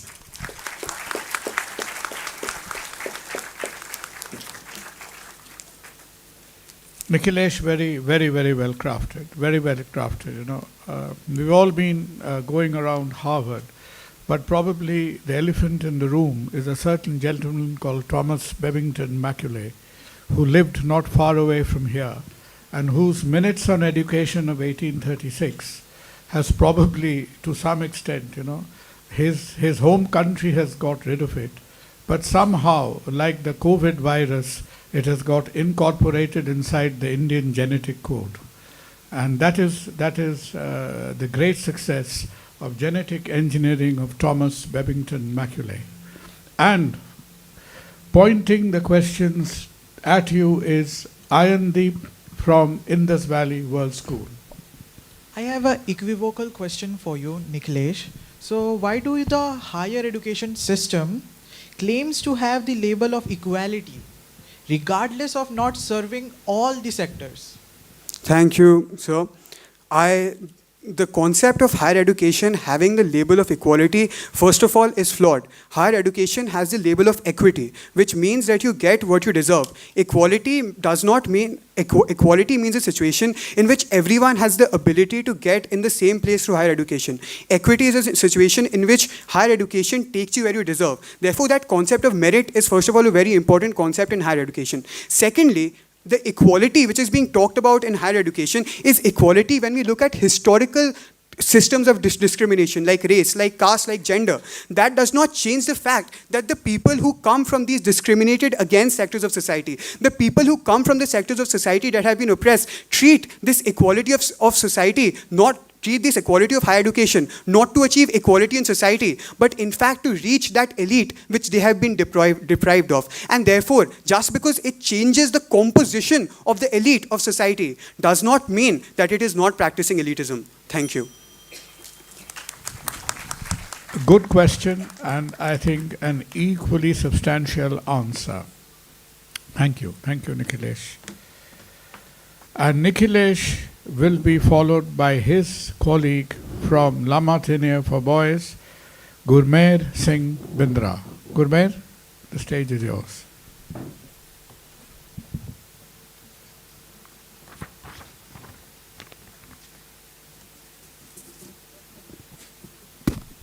You may have an altitude problem there with the microphone. Yeah. Ladies and gentlemen, today, Umika, the second speaker from the proposition, mentioned that it's not an issue of numbers, it's an issue of mindset. However, today, the issue is in the proposition's mindset, because the entire perception of society and the entire perception of higher education is wrong. Ladies and gentlemen, what you really need to understand today is that we are already living in a stratified society. We live in a society where stratification exists. So therefore, when we debate upon this, we have to debate upon the exercise of elitism and its impact. Whether higher education is impacting this stratified society and increasing the elitism which is already present in society. Understand, ladies and gentlemen, that elitism originates because of the difference which is present between whom you consider to be the elite and whom you consider to be a common man. Now, when you look into higher education, if higher education is really exercising elitism in today's day and age, then higher education is furthering that segregation between the elite and the common man. But that is not what higher education is really doing. That is what higher education was doing at one point of time. Look at the railway. At one point of time when the railway was established, the railway was also exercising elitism because the railway was something which was only accessible to the privileged. But today the railway is something which unites us across what we are divided, across our caste, across our race. And that entirely is the point of everything which exercises elitism. Everything which exercises elitism, the railway, the airplane, at one point it integrates itself into mainstream society, and that is what is happening with higher education today. Understand, the primary contention of today's debate is whether we have reached a stage where the integration of higher education into mainstream society is such that higher education paves the way for the common man to receive the same resources as the person who is considered to be elite. Whether higher education can bridge the gap between the common man and the elite. And that is what I am going to prove to you today. Understand that elitism is a concept of an aristocratic society, a society where opportunities are given to only those who are in power. But today we live in a democratic society. Today we live in a society where the common man does have some amount of power. The first speaker from the opposition brought up a point of cultural elitism and the idea of African and Indian students being taught about principles of colonialism and their history. Ladies and gentlemen, the entire perception is wrong. Why are we being taught about colonialism? Not to tell us colonialism was good or elitism was good, but to make us realize about the importance of the independence movement and the power that really resides within the masses. That is something which I felt when I in grade 10 studied about colonialism and the entire Indian independence movement. It birthed into me a sense of gratitude and a sense of feeling that, you know, there is power in that common man as well.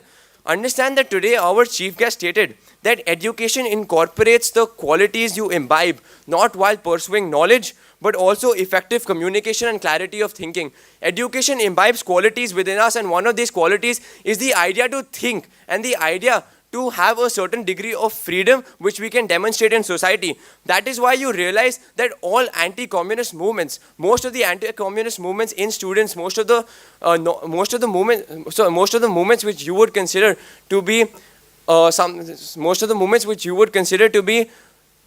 increasing elitism is not something you see in higher education institutes. Rather, you would see that all revolutionary movements that do originate in higher education institutes are related to communism movements, are related to anti-elite movements where the power wants to be handed into the people. The very idea that you want to take the power away from the elite and put it into the hands of the masses originates in that higher education institute. So what does higher education really do? Higher education is rather a bridge. It is a bridge that allows us to gain qualities which will allow the common man to reach a stage where the common man can ultimately be at the same level as the elite man and break the stratification which is already present in society, which everybody fails to understand today. Thank you. Thank you, Gurmeet. You know, you referred to the railways. Railways did a lot of things for India, a lot of good things, barring the occasional accidents. But railways did something else as well. Railway unified India in terms of the disease spectrum.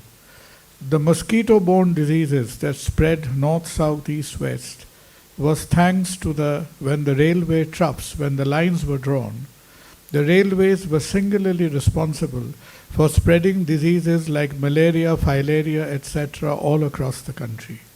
So the railways have equalized us in our access, in our disease, and a lot of other aspects as well, but very well spoken. And Gurmeet will be countered by Shivam Krishna from Birla High. Shivam?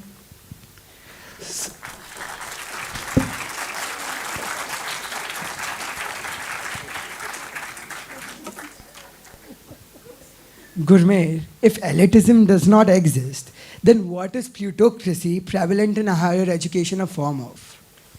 Thank you for your question, Shivam. I would answer your question by saying elitism is a concept which does exist in today's society, and what higher education does is reduce that extent to which elitism does exist. What you really need to understand is that if elitism exists, and if elitism is the way society functions, then everything that exists in society has to conform with elitism to some extent.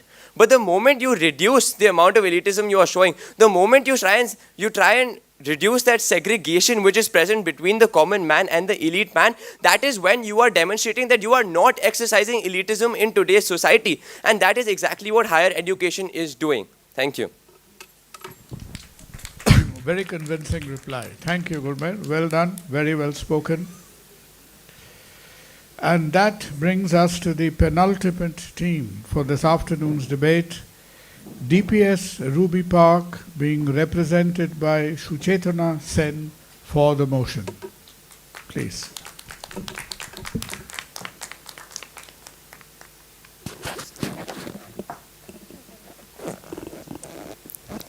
If I am not in college, I am on the streets.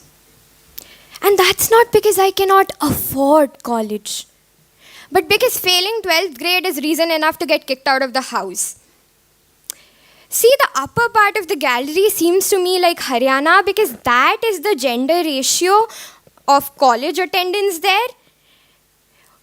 Higher education is elitist when the number of girls going to college, forget engineering or NEET, improves with class. that's when you know it's elitist.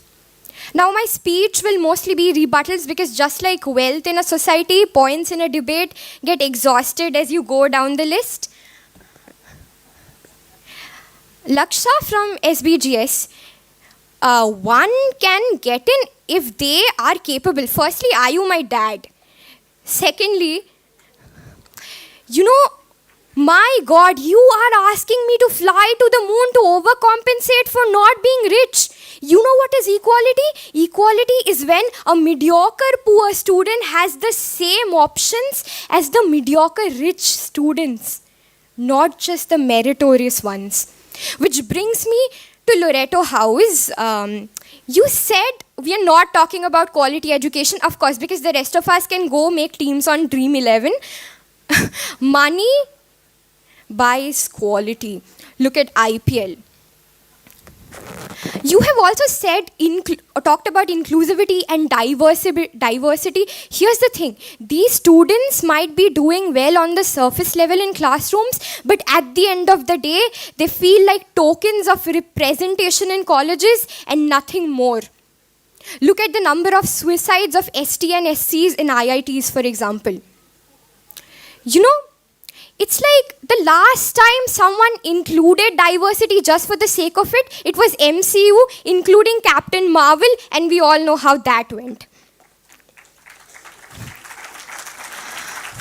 But Suchetana, the economically weaker section quota exists in India for this purpose, but that is just as promising as Maharashtrian politics right now as compared to caste reservation in India.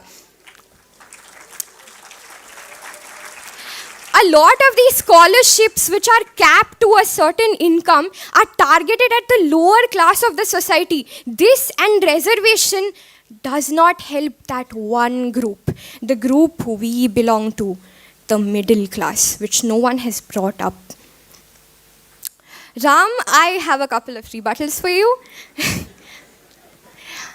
Education is an instrument for people of color. Up until now, the one thing that hated brown people more than US colleges is the French police. +2 is higher education, NEP. Schools in UP do not exist. What exists is rallies and thanas. People who are educated are in thanas, and people who are not are educated at rallies. The meritocracy that you talk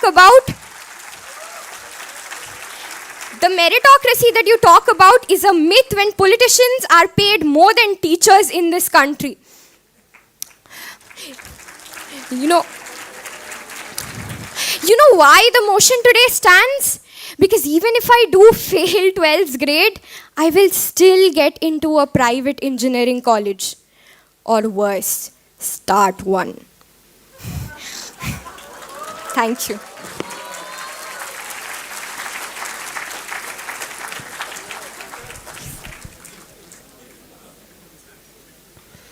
Suchetana, thank you. The amount of ammunition you packed in all of 4 minutes was really, really a very telling lesson. That was a lot of ammunition, and honestly speaking, not since Adi Purush has Ram come in for such a lot of questioning, So, I think very well done. Really, really appreciate the style, the fluency, and the candor with which you represented. Now, perhaps a question to Suchetana could cover the whole of the afternoon, but to make it brief, to the point, and as sharp as the speech was, we look towards Rishi Banerjee Ghosh from Lamatiniap. Right. Thank you. Suchetana, you spoke about the gender ratio present in higher education. Now, if you look in the past, inclusivity movements have always included elements of higher education in their programs. So, isn't higher education a way or a tool of removing elitism rather than reinforcing it? Thank you, Rishi. But see, first of all, higher education can only be a tool when it is fair to everyone in the first place, as I have mentioned multiple times in my speech. And secondly, this is a very common argument with racism and gender stereotypes in general, right? It was worse, it's better now. But here's the thing, would you not like Amazon Prime to not let you rent videos when you're already paying for it? We all want a better alternative every time, and that is applicable for this society as well. I hope I could answer your question. Thank you. Thank you.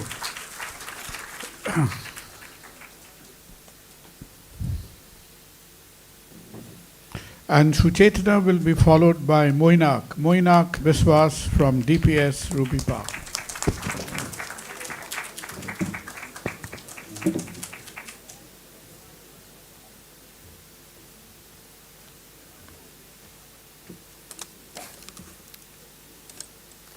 So you can see the reused blazer, the tie and the shirt, so clearly not an elitist. So, first thing, let's crumble this. Now you see this script is still in a better condition than Adipurush was.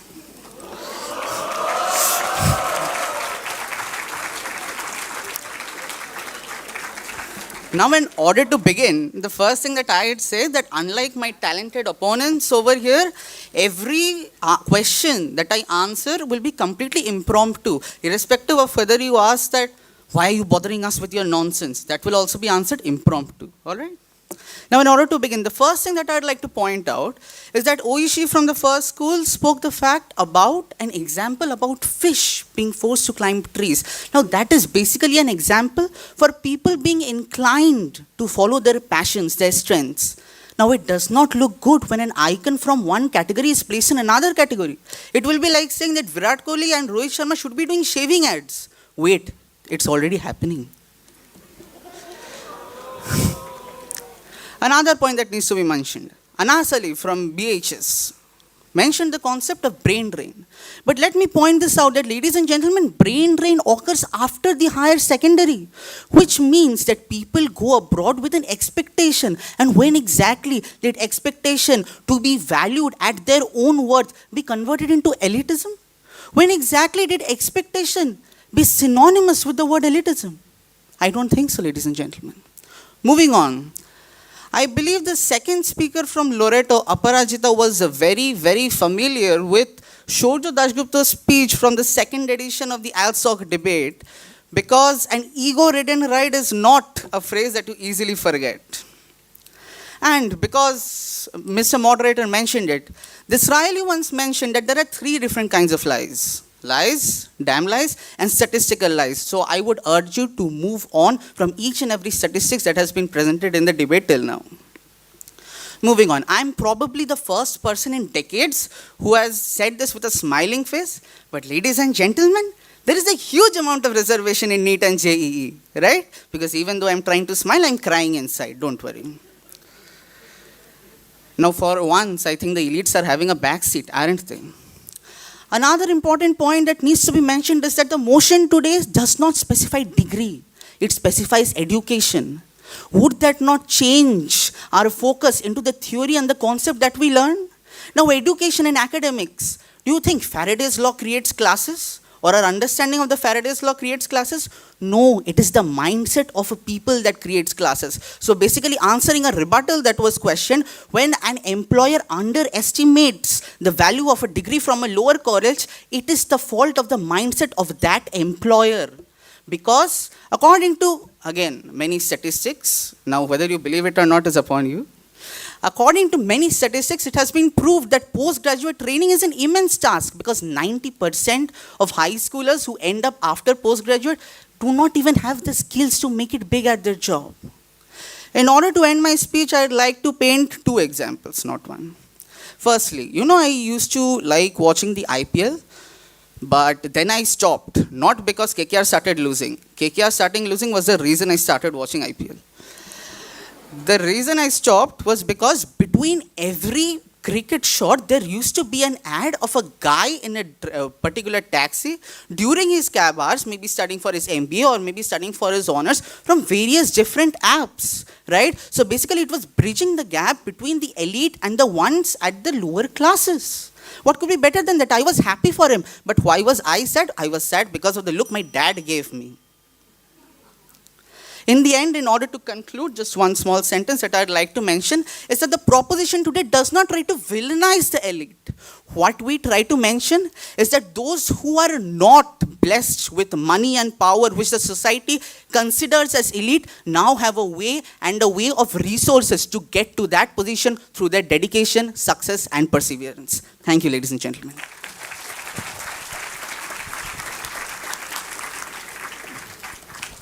Well spoken, Moinak. Even for a fleeting time, rather late in the day, reservation came into the sort of spectrum of discussion. So let's see whether it'll be a facet in discussions later on. Well spoken, Moinak, and Moinak will be countered by Yashna Jalan of Modern High School International. Hi, Moina. So this is in reference to your response to the brain drain claim.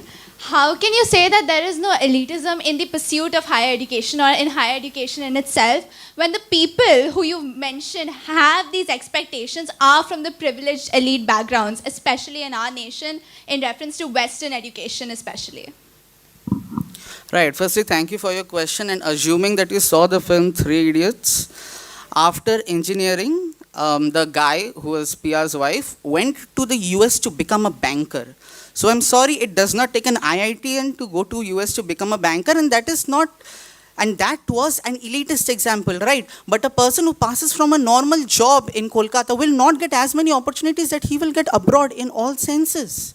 And therefore it is his expectation that maybe he or she would live a better life or earn a better amount of income out there in the US. That is not elitism. That is not something that they expect just because of their rank, their position and their authority. That is something that they expect out of life, justice and karma. I believe that answers your question. Well said, Mainak. Well said. You know, it used to be said that if Saudi Arabia had oil, if Australia had minerals, India had a huge amount of educable manpower which could be employed throughout the world.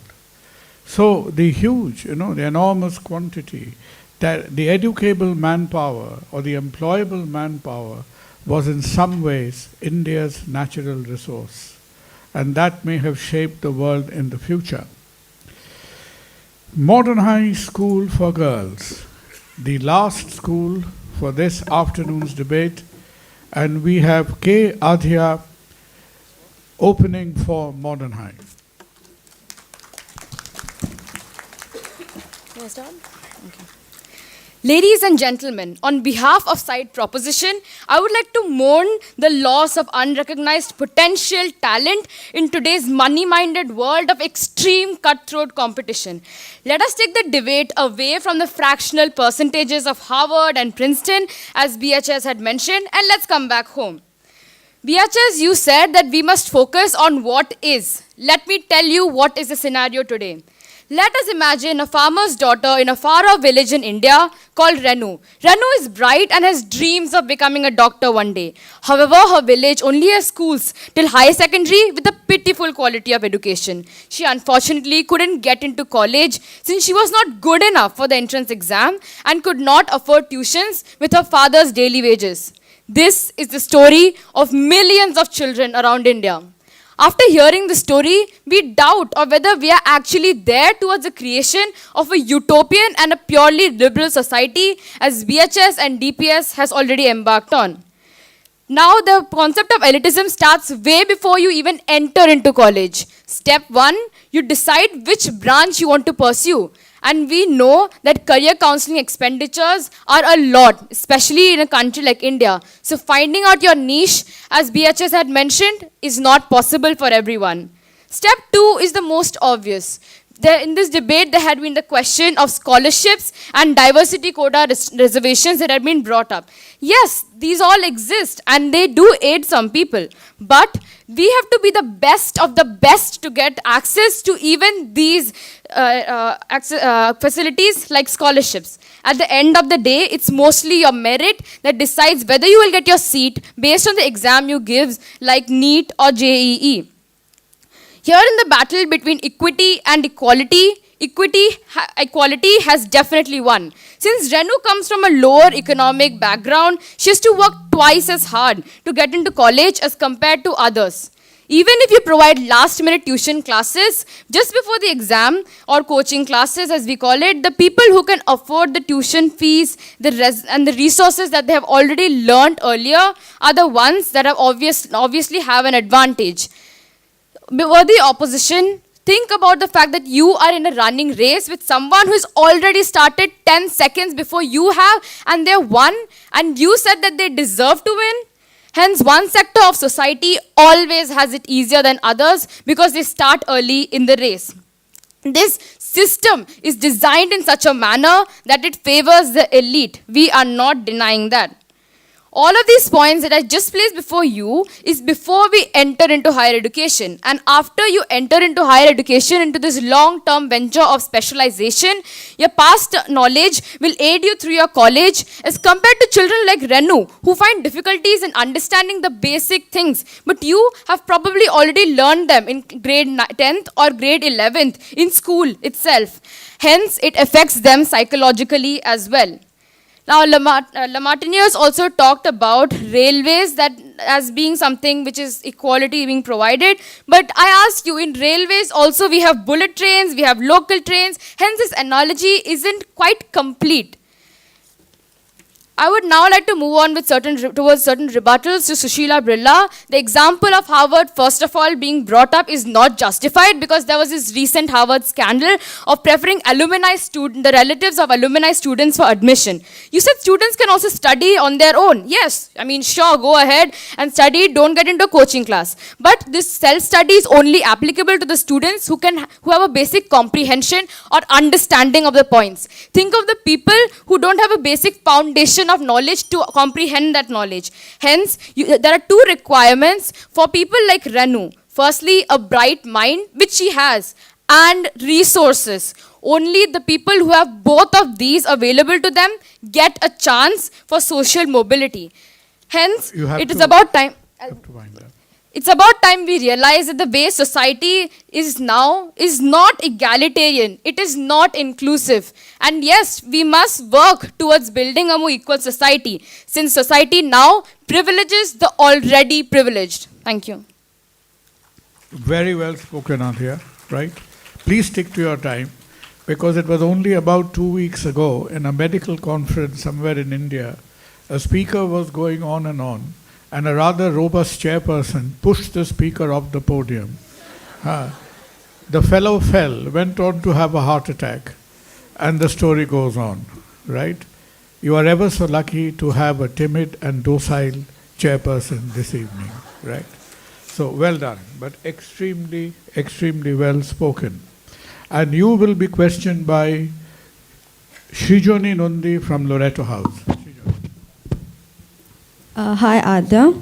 My question to you is, it's not just expensive or high education institutes that we're talking about, right? In recent times especially, there's been a major boost in just a lot of colleges, be it engineering or medical, etc., etc. Even from those, there are multiple students who pass out with good grades, irrespective of whatever resources that they have received, and they do well in their respective fields because of the fact that their merit is what stands most. So what do you have to say to that? Okay, so I would also like to bring about another point in this. There was this talk about the national education policy as well. So I would like to also say that to get into colleges now, according to the National Education Policy, not only is the merit looked upon, but also a unique CV. So a lot of emphasis has been given for extracurricular activities as well.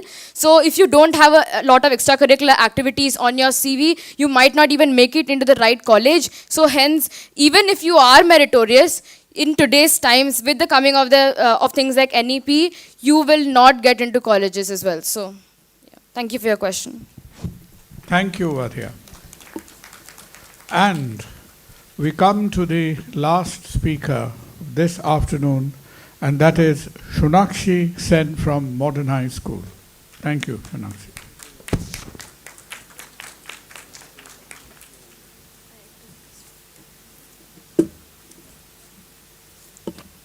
When we say that higher education is an exercise in elitism, what we are actually saying is that higher education is absolutely secluded to a particular section of society.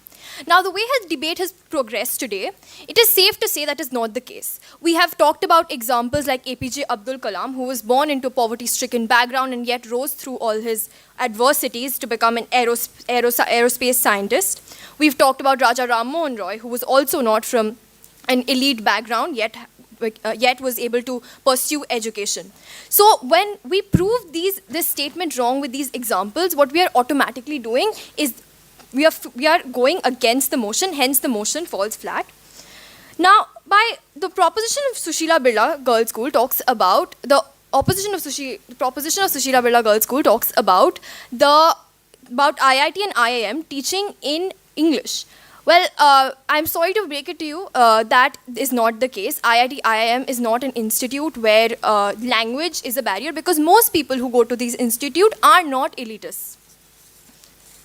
Now, proposition comes here and constantly brings up the same point of finances, because they have limited points. But what proposition is doing is they are looking at a very narrow section of institutions. What they are doing is they are compartmentalizing institutions. If we consider a government institute, what is their fees? For example, taking the example of Delhi University, courses begin from 4,800, which could be considered a large amount for certain sections of society, but loans and so on, it is nothing compared to the kind of figures that proposition has given before us.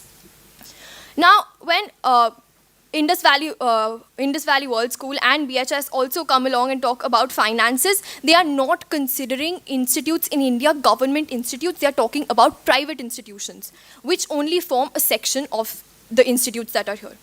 Modern Eye International talks about connections and how we have used connections to get here.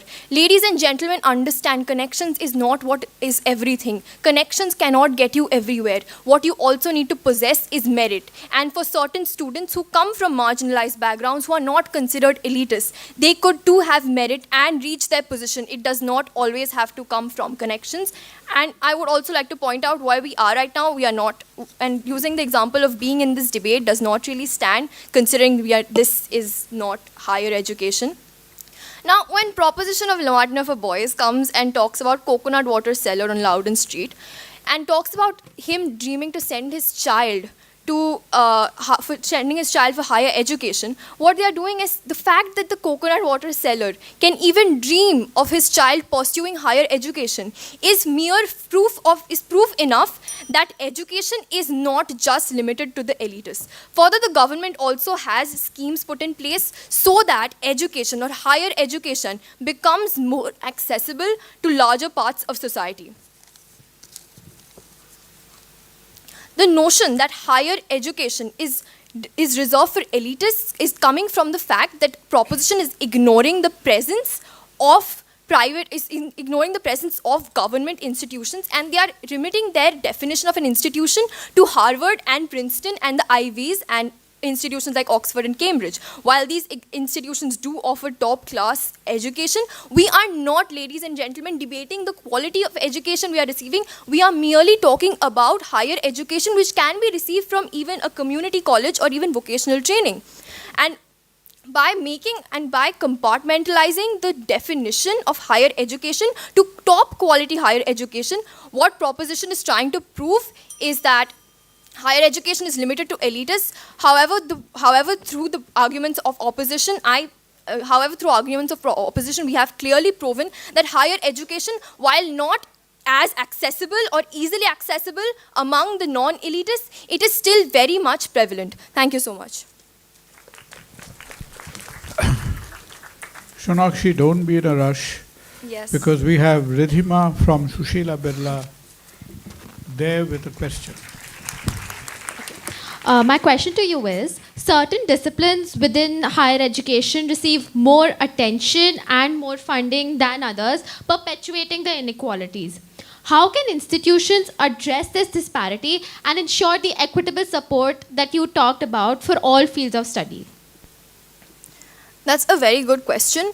What I would like to say to that is, when an institution is talking, if you're talking about an institution giving more attention to certain fields compared to others, there's always a reason. Maybe it is more availed by students, maybe it is more preferred.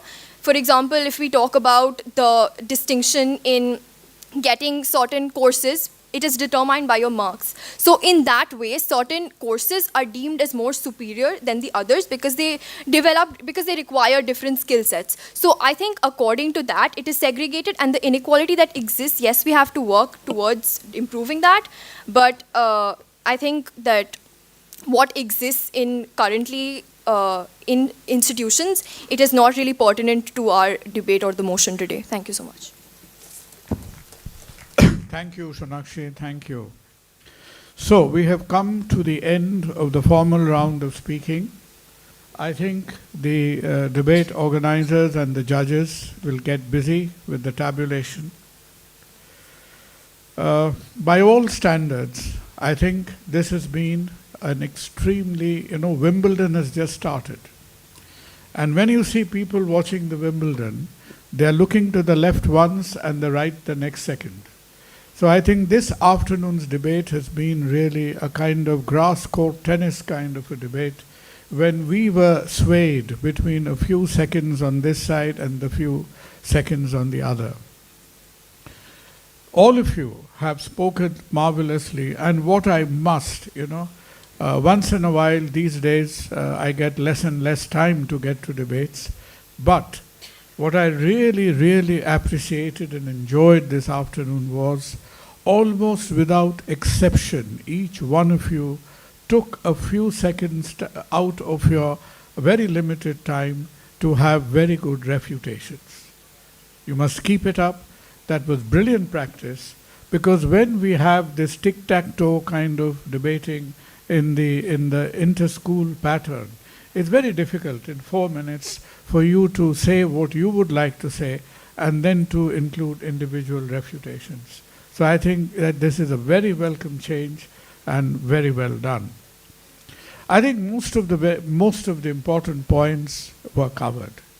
And essentially, the most important part of debating is, all of you have articulated with a lot of passion and with a lot of oratorial skills what you wanted to say with a lot of gutso, but that does not mean that all of you believed in what you spoke. Because 50% of debating, as Winston Churchill and Disraeli both said at certain time, is an exercise in intellectual dishonesty. So you've done very well on that count. Probably, I think, 2 points. One point is we are in 2023. So one point which is really staring the education sector in its face is the lack of equality that comes up in the post-COVID phase. Because post-COVID education, especially in the senior school category, all those unfortunate boys and girls who were stuck in class 10, who were stuck in class 11, who were stuck in class 12, in the non-metropolitan, in the average government or district institutions, I think they had a tough time, and they are going to have a tough time, because many of them have also graduated, but most of that graduation doesn't hold any water at all.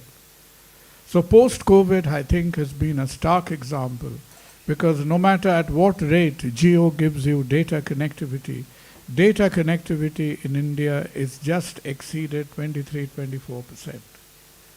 So that is how much the access to smartphones and internet was mentioned as an access. I think it will get better, but that was the point. And the other point, which I think you have mentioned, is the contradiction. Because if you look at our sort of approach of the Indian state to education, I'm not just speaking from the point of view of medical education, but also from pure sciences, arts and general colleges. The state is really taking a step backwards and encouraging a lot more private capital, a private equity into education, which may be a good thing, but that along with the increasing percentages of reservations is really a contradiction in terms. So to open up more of the educational infrastructure to privatization, which has its plus and minuses, and at the same time enforce more and more reservations on the system, is in some ways a huge contradiction in terms. And this huge contradiction in terms we have come to settle with. And what makes discussing education a very important point today is we keep on saying the same thing, that we have 60% of people below 30 years of age, etc., etc. But before we finish the sentence, let us realize that the Indian demographics are changing fast.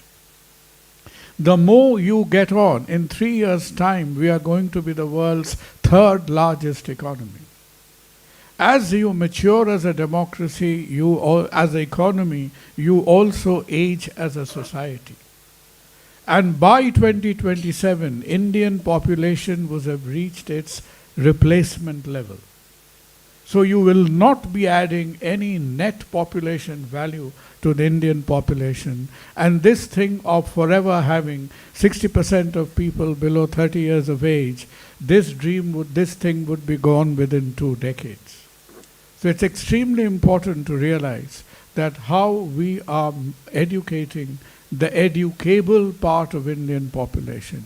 I think that is a very important concept, but extremely well debated.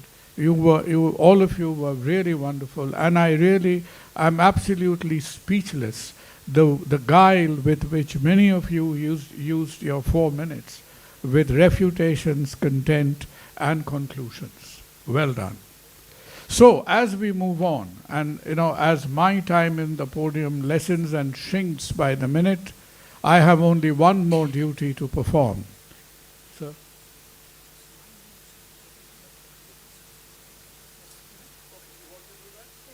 Fair enough. I think the 1 minute you wanted for and against on each side.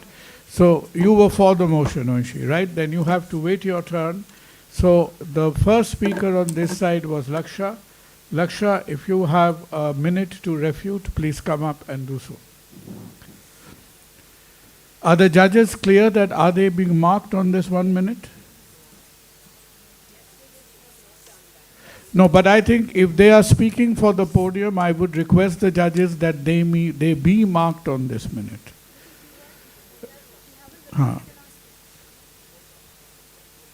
Has the mark sheets been already taken away from you? Please give it back to them, because there is no point in them speaking if they are not marked. No, it is just the first speakers, because they were first. So I think that is a fair enough suggestion. But if they are speaking, please wait a minute.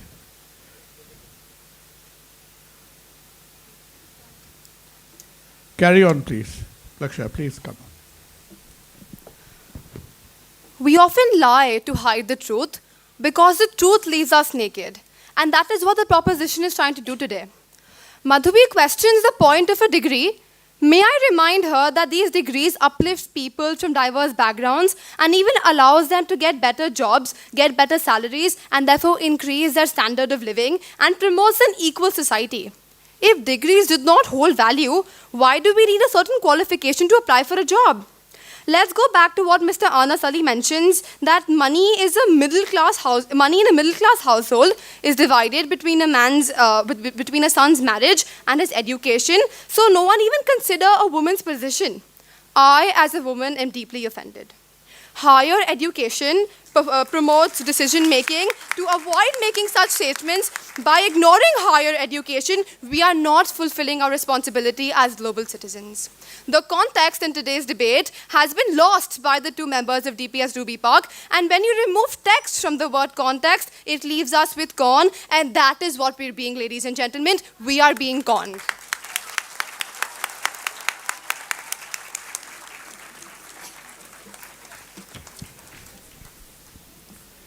That was a blast, Lakshya. Well done. Thanks. Oishi. So for the motion, the last minute of the debate.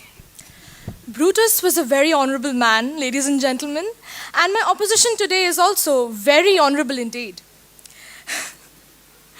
My worthy opponent Ram Daftari from BHS said that, I'm sorry, I have nothing to do, I'm sorry. He brings up the topic of the colored in America getting equal opportunities as well as the historical perspective. I would like to remind him that according to a study, if African Americans got their degrees at the same rate as the white people Can we did, have a little bit of quiet, please? there would be 3 million more graduates per year. And also, when Johannes Gutenberg first invented the printing press, which I believe was a part of our class 10th history syllabus, when he invented the printing press, the manuscripts were available only exclusively to the aristocracy. The entry fee of the SAT examination is rupees 9,000, only the entry fee. And the IELTS, which is a compulsory exam, its entry fee is rupees 16,000, and it has, no waivers, hardly any waivers. There is such a thing called management quota and preference to the children of the alumni. My esteemed opponent, Mainak Bishwas, said that he saw an advertisement where a cab driver was apparently studying using apps. Well, I would like to point out that the very feature of the non-elite population is that they do not even own smartphones. Can I make one last point? Please. My worthy opponent Gurmeet Singh Bindra says that railways is something which everybody can use irrespective of race, caste and so on. Railways are a means of transport, Gurmeet, and I'm pretty sure that the hawkers on the trains are not entitled to education. Hereby I rest my case.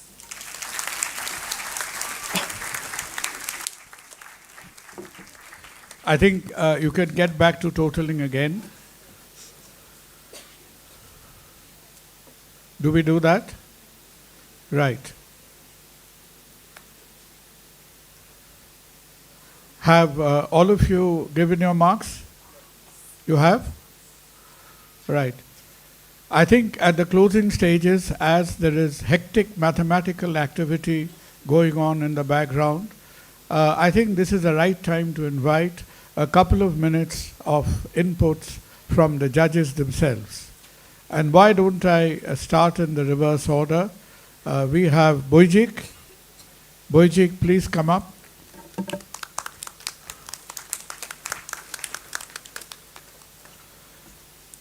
Around 2 minutes, okay? All right, that's fine. That's more than enough. Just like Dr. Sarkar said rightly, that the days are coinciding, the dates are coinciding. It's 11th of July. Probably some people are fighting outside, throwing bombs at each other. These guys were no less, but then it was much more, cordial, much more disciplined. They were like coming with violent forces from each other. And my poor victim, Ram Daftari, but I think he likes all the arrows he gets shot at from the woman. But all right. But the debate has been a crescendo of events. Boyjik, are you envious by any means? No, I've passed my stage. Okay, but one thing I'll pick out few cons and few pros. Starting with the cons, I was quite surprised that you were living in a state of Bengal, and the crescent of the debate started right over across the Atlantic from the US, starting right from Harvard and Princeton. And until the 7th or the 8th speaker came up, the 8th team came up, that's when they started talking about, the Indian scenarios more. The reservation systems, the suicidal rates, then topics like the middle class equalities, those were discussed much later, which I was expecting on the front, like towards the beginning of the debate. Like Nikhilesh from Lamatnia, he was the one who I think probably started thinking local from the coconut seller. So that's one thing. The other thing that was missing was higher education, the motion. So how do you distinguish and segregate the level of higher education? That was not defined throughout the speech, I think. So it's a very fluid concept, you know. So higher education for me can be like specializing in like higher bones, like repairing just a knee or this thing. For Dr. Sarkar is just a heart, but then for someone, higher education can just be, you know, just specializing in a general medicine, becoming a physician.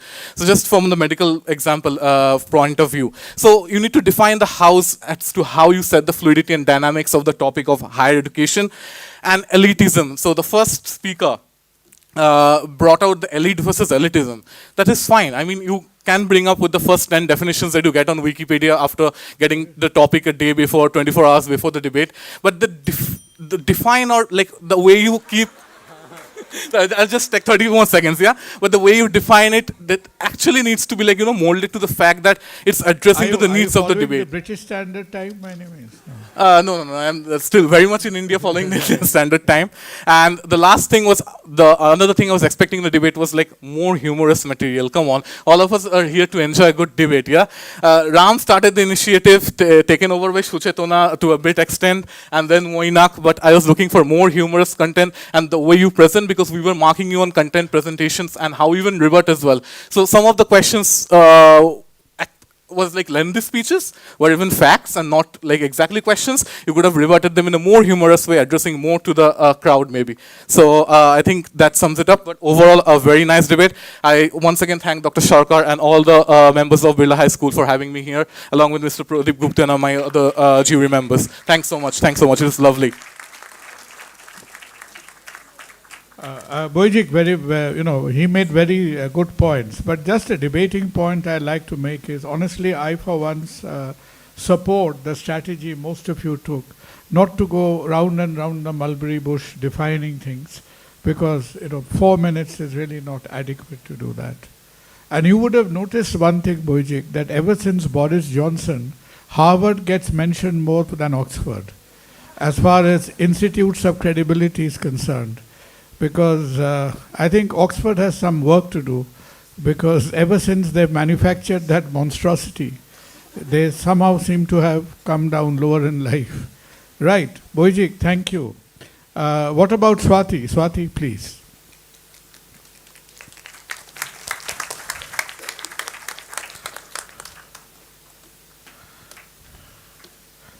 You see, CDC does debates in about 5 languages. Our Urdu debate will be coming up soon.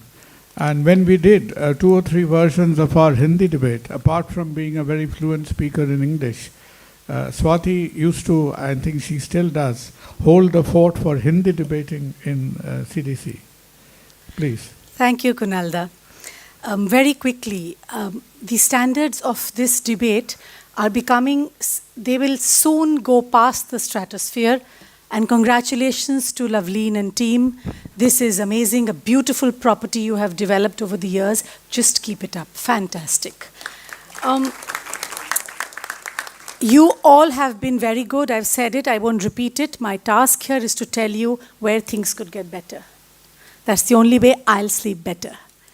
Oishi, good start to the debate. You went straight into the handicap factor, which was very, very good. You did not focus on India. Sit, please. You did mention IITs and IIMs, which was fine. However, in your final rebuttal, where you were at your sparkling best, you quoted a statistic without a source. All of you are debating at a level which is very, very high. You cannot say something without substantiating it. None of you have used any source whatsoever while using statistics, and frankly, as against the 16 of you, Dr. Sarkar had more statistics. So well, you could have used that.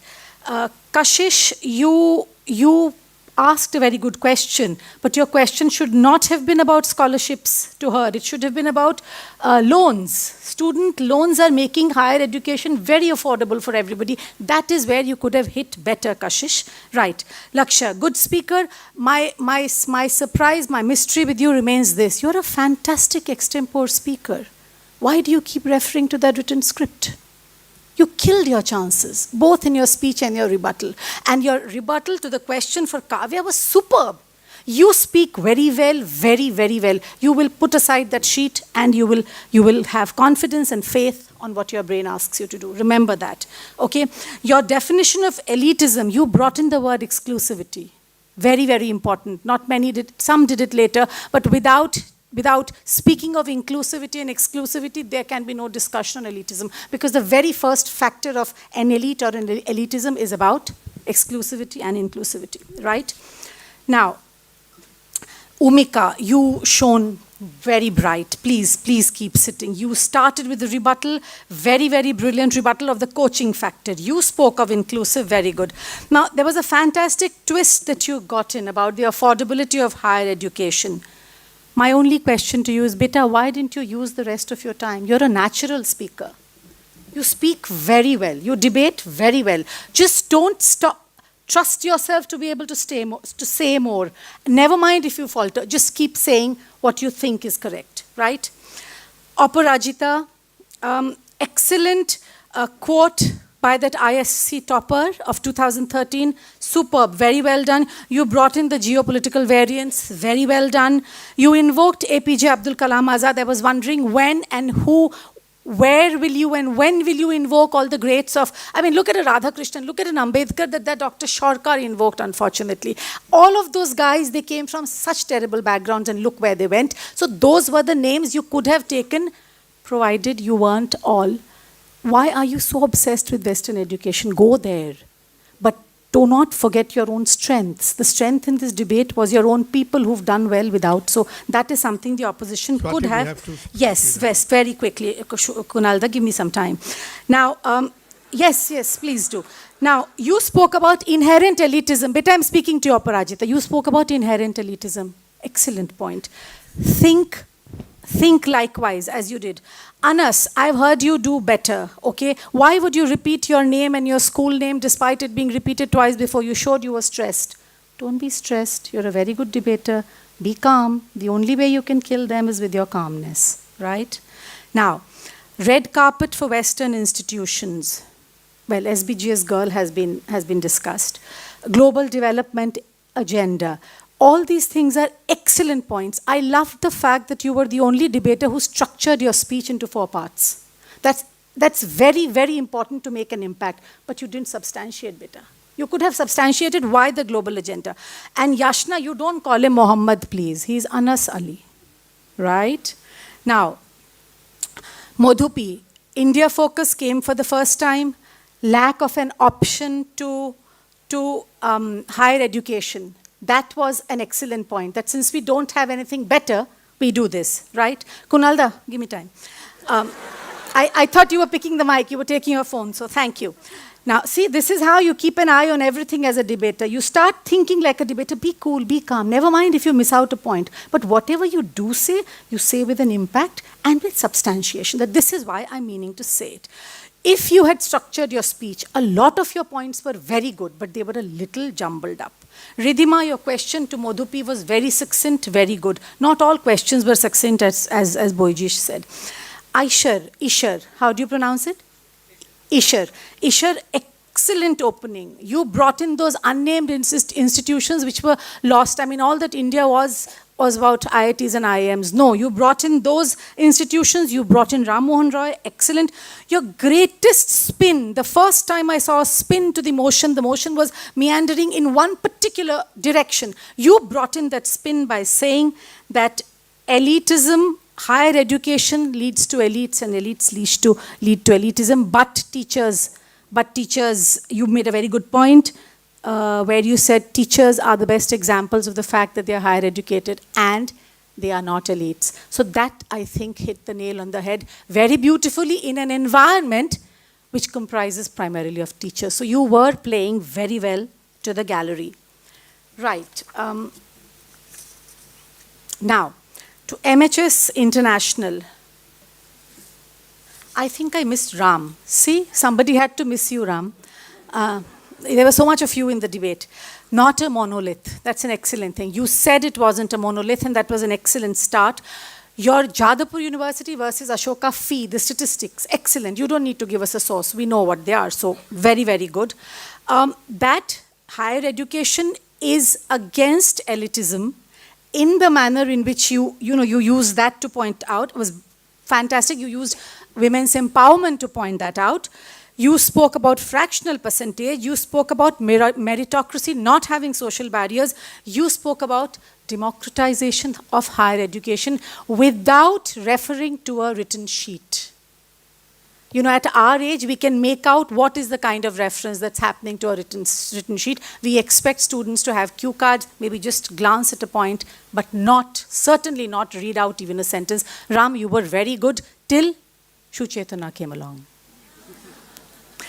Now, Raka, that is what great debating is all about. I'm sure you'll learn from her as she does from others. So excellent. Raka, good start about school fees again. Rubik's Cube was a fantastic, fantastic prop to have. Lots of statements, good points, factors, but you could have reinforced better. You went through everything at great speed. And when you say you limited higher education to one single pathway, substantiate it. What do you mean by it? Very small sentences would have helped. Kavya, your question to Raka was very good. You listened well. I have something to say to all the question seekers. Most of you came prepared with questions. Don't do that. Not at your standard, not at your level. You were asking questions that were not related directly or maybe very, very indirectly to the speaker. That means you weren't listening. Don't be tense. Be calm. Think of it as a conversation between you and your friend in school. You know where to nail her or him. Do that. But come with questions which are not prepared, right? Priyal, accessibility not being a factor to scholarships available in Germany.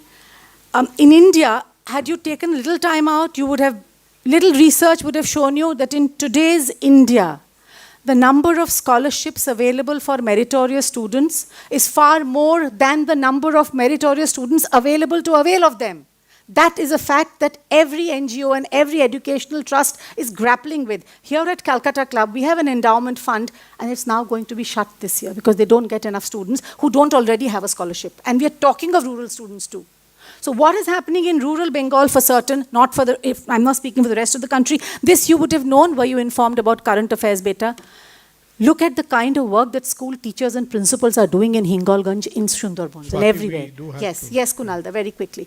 Those teachers are ensuring that their students get there. This is how you calmly face an adversary. Yes. You don't lose your cool over it. Not that he's my adversary, he's my dada.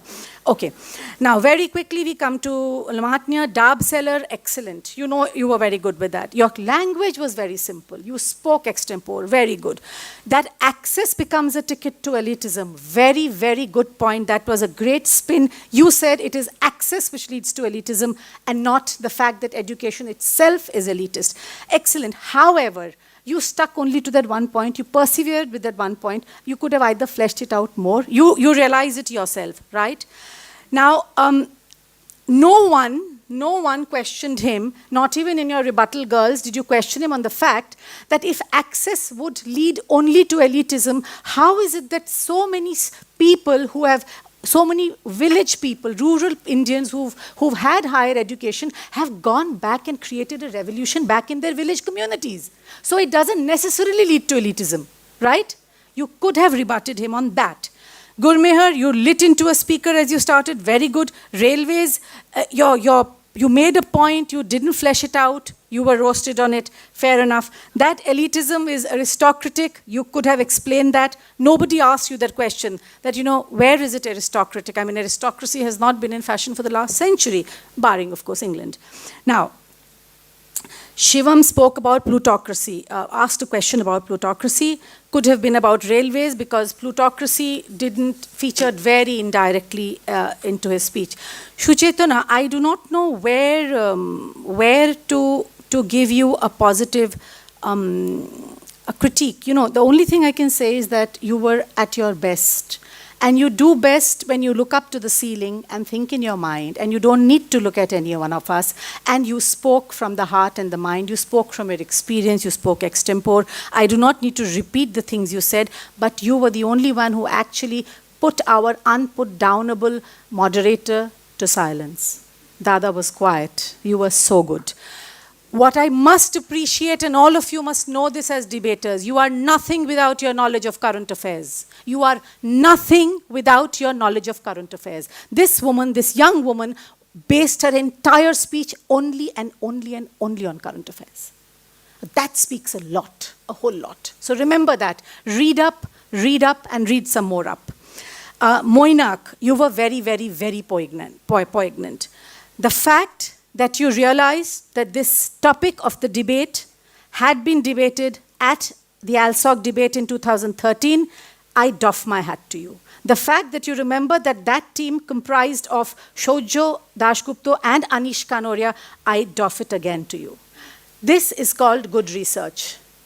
This is next door. They debated it not even 400 meters from here 10 years back. So the fact that you caught on to it, excellent. And your mindset versus Faraday's laws, very, very good. Adhya, you demolished the railway argument very well, but it looked like you were consulting the sheet a little too much. Remember that. You're not supposed to read out from it. Sonakshi, you came up and spoke about the IIT IIM and the vernacular. No, beta, your facts must always, must be correct. Don't say it if you're not sure. The joint entrance may be held in many languages, but the medium of education in the IITs and IIMs as on date remains English.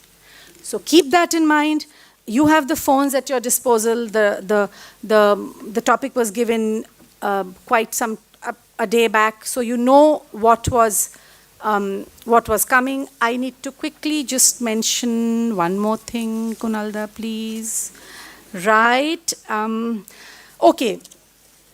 The one thing that the opposition did not do at all. You know what I would have done if I was part of the opposition?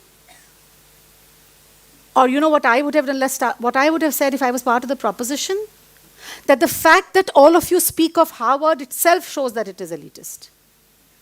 You were hung up on Harvard and nobody from this side caught on to that. That we think only of Harvard. Right? Swati, can we? Yes. The last point is this, that the percentage of those, if I was there, I would have said this, and this one thing in itself, this one statistic demolishes the argument of elitism, that I stand here as an Indian, I have been educated in India till now, and the fact that statistically so much percentage of people were in higher education 75 years back when we got independence 76 years back, as against now, what does it show? Simple things. Think simply, hit hard. Kunalda, sorry.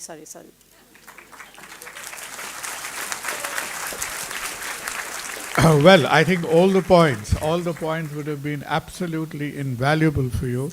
And really grateful to Swati for having taken the time and the pains to note it down. Pradeep, Monidipa, you will have your time. But the voltage and the angriness of my anaesthetists in the operating theatre are increasing by the minute. I will not be here for much longer. I only have one more thing to do, after which Pradeep and Munidipa will speak. And that is to take the views of the audience. Could we have a little more light in the audience? A little more light? Great, well done. Oh, we have audience upstairs as well. Now that will be jolly difficult to count. So let's see if we can get anywhere around there. So there is no debate where we've had such a dedicated audience with rapt attention, asking questions, being a part of it all, that we cannot wind up the day without your opinion on the motion. So those of you who felt that the opposition carried the motion that higher education is an exercise in elitism, please raise your hands. Those of you who believe that the opposition to the motion that higher education is an exercise in elitism, those of you who side with the opposition, please raise your hands. Once again, those of you who agree with the opposition, raise your hands. Some of the hands are looking a bit tired. Thank you. And those of you who believed that higher education, for all its intents and purposes, is an exercise in elitism, raise your hands up. I think, though not by a lot, but probably the motion for this afternoon debates stands that higher education is, for all it tried to do, an exercise in elitism. Proposition well done, and I have to seek your leave because other duties call. So please take it over, and we'll have Pradeep and Munidipa giving their summing up. Thank you all. It has been an absolute joy and privilege to be with you. Well done. Fantastic. We'll meet again. Bye-bye.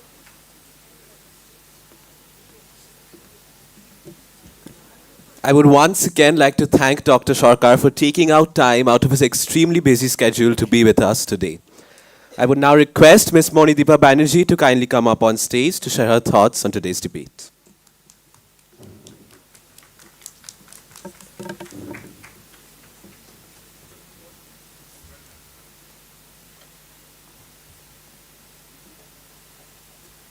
Okay.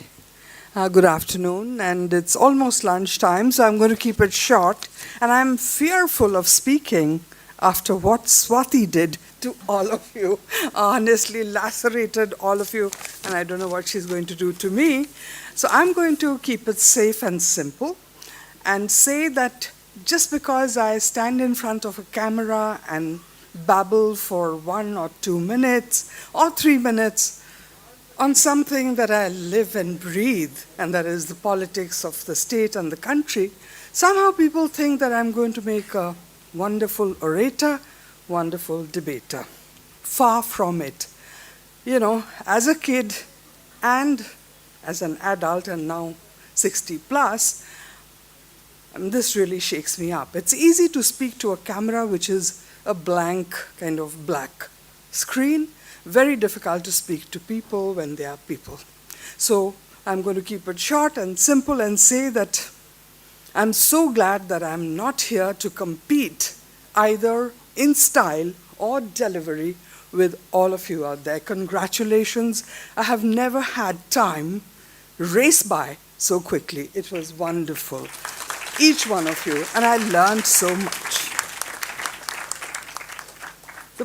What I'm leaving here this afternoon with is that the content of all that you guys said was so superb that I'm leaving questioning my own beliefs. And that is what a good debate is supposed to do, right? When I came here this morning, I actually believed what the House voted for, that indeed higher education is elitist. That's what I believed. But after hearing all of you, my faith in my own opinion and belief has been shaken. Every point that you all raised really, really hit home. If there's one point that perhaps you all could have raised, and perhaps it has to do with Swati's point of being completely up on current affairs, and that is, how many of you, and I'd love a show of hands, how many of you would go to Harvard in the US or prefer to study in Harvard's campus in India? How many of you want to go to the US and study in Harvard? And how many of you are happy to do it in India if they open a campus here? Happy to do it in India. India. Yeah, okay, great. So there's a minority which would be happy to do it in India, with full access to home comforts and dal, chawal, and mache jhol. Most of them still want to go to the US and go to Harvard and end up spending 3 years or 4 eating sandwiches and burgers. But that itself is, an elitist point that, hell, Bidesh Firot, America degree, those things become so important in our lives. But that's one area that's going to open up. And the gentleman from the Australian consulate, I wish he was here because I believe some of the earliest universities from foreign countries that are going to open here are going to be from Australia. So that's one area that will open up, and you all could keep an eye on it if you want to make the best of elitist opportunities available to all of us. But after listening to all of you, I began questioning one thing. I mean, what's wrong with foreign universities coming into India and opening campuses? It does, in a way, increase infrastructure. And maybe, if not 100 underprivileged people, maybe 10 will be able to make it with student loans and so on. I mean, I shudder to think the kind of pressure student loans can put on families, their incomes, their savings, their insurance. I really shudder to think of that. But hell, some people perhaps would get an opportunity and change things. In the past, it was the government which did most in the education sector. We had government universities, we still have them, they are fabulous. But now it seems to be changing, the whole attitude towards creating an educational infrastructure. The government perhaps should focus on primary and basic education and leave private education, higher education, to the private sector, because the private sector has so much more wealth today than it had in the past. So nothing wrong with that. Anyway, I heard all of it, and I really began to question that, where do I stand on this issue? And for that, I congratulate you, that you made me think so hard. Being old-fashioned, being a little cussed, I'm going to leave here believing what I came in believing, and that is E is not for education, but E is for elitism. But I compliment you. You had me scared that I was going to change my mind. I don't scare easily. Congratulations for that. It's a compliment. Thank you very much, and thank you to Loveleen and the school for having me here. It's been a pleasure and a great learning. Thank you.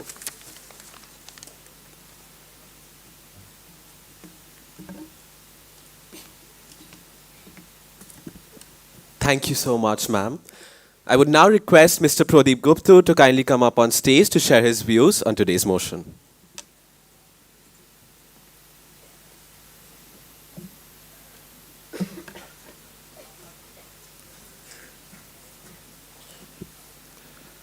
Thank you, Ms. Nain, Loveleen, the entire team at this great institution for having me back again. I've been coming here for multiple years now.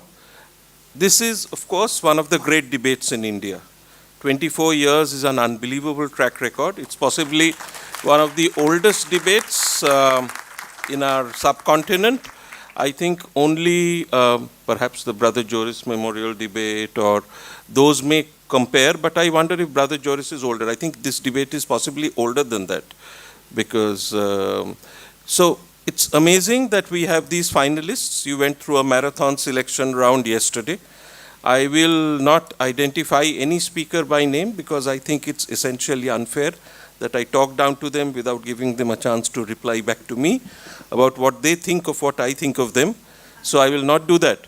I will instead draw your attention to just a couple of points that struck me in this debate.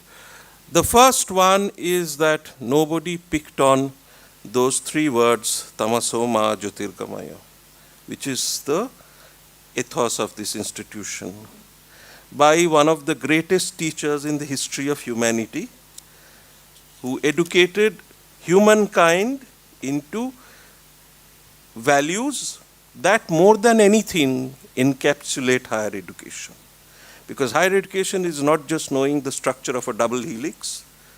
I know nothing of double helixes, by the way. I'm a humanities and economics guy. Higher education is about a state of mind, your openness, your acceptance. So I wish one of you were more aware of the environment and actually use that as your talking point either way, because you can use it either way. If I were to coach any one of the teams, I'd give them enough points building on that foundation.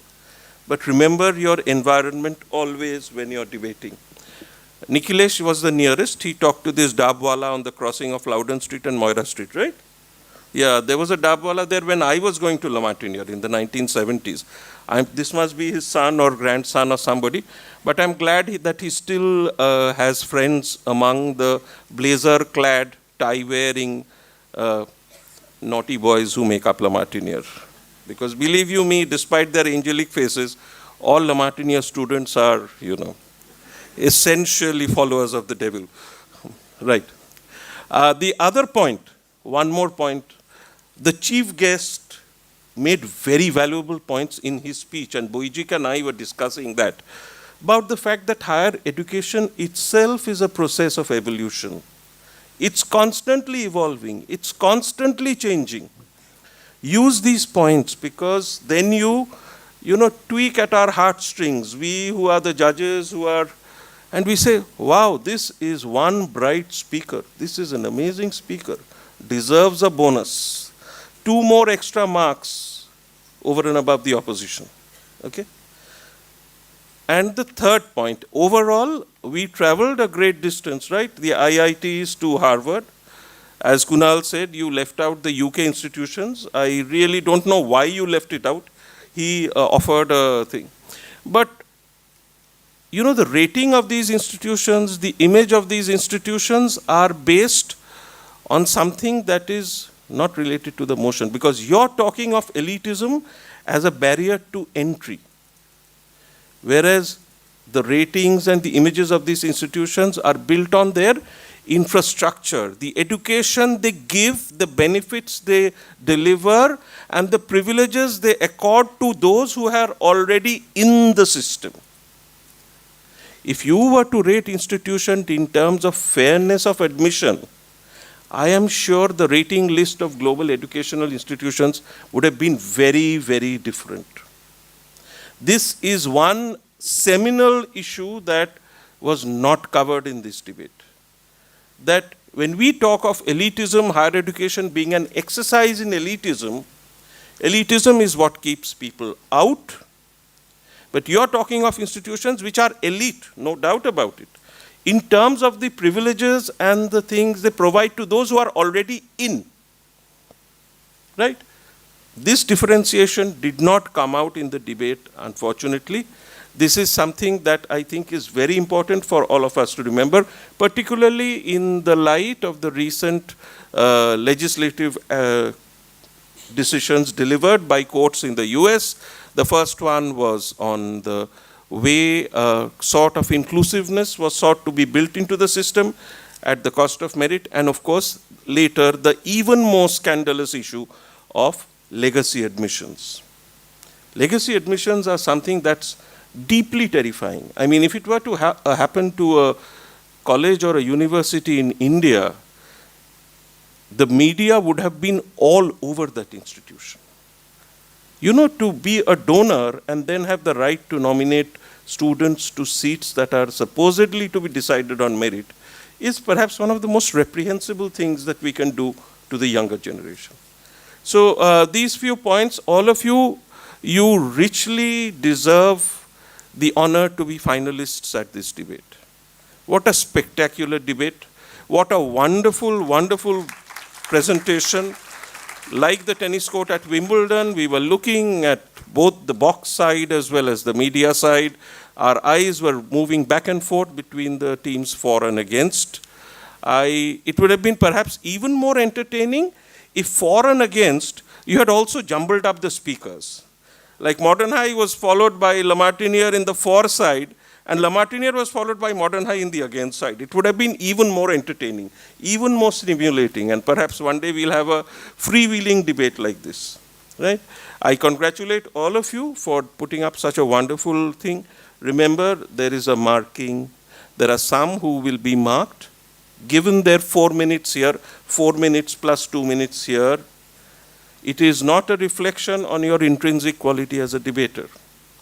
It's only this motion, this issue, this morning's debate that matters.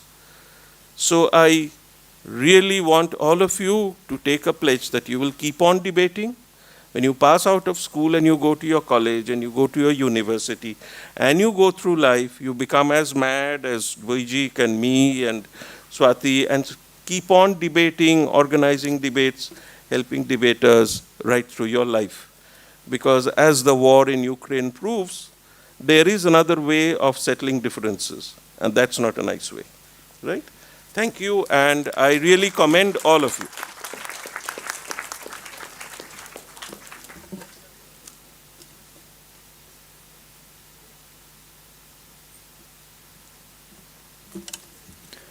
I now request Mrs. Loveleen Sehgal, Principal, BIRLA High School, to kindly deliver the vote of thanks.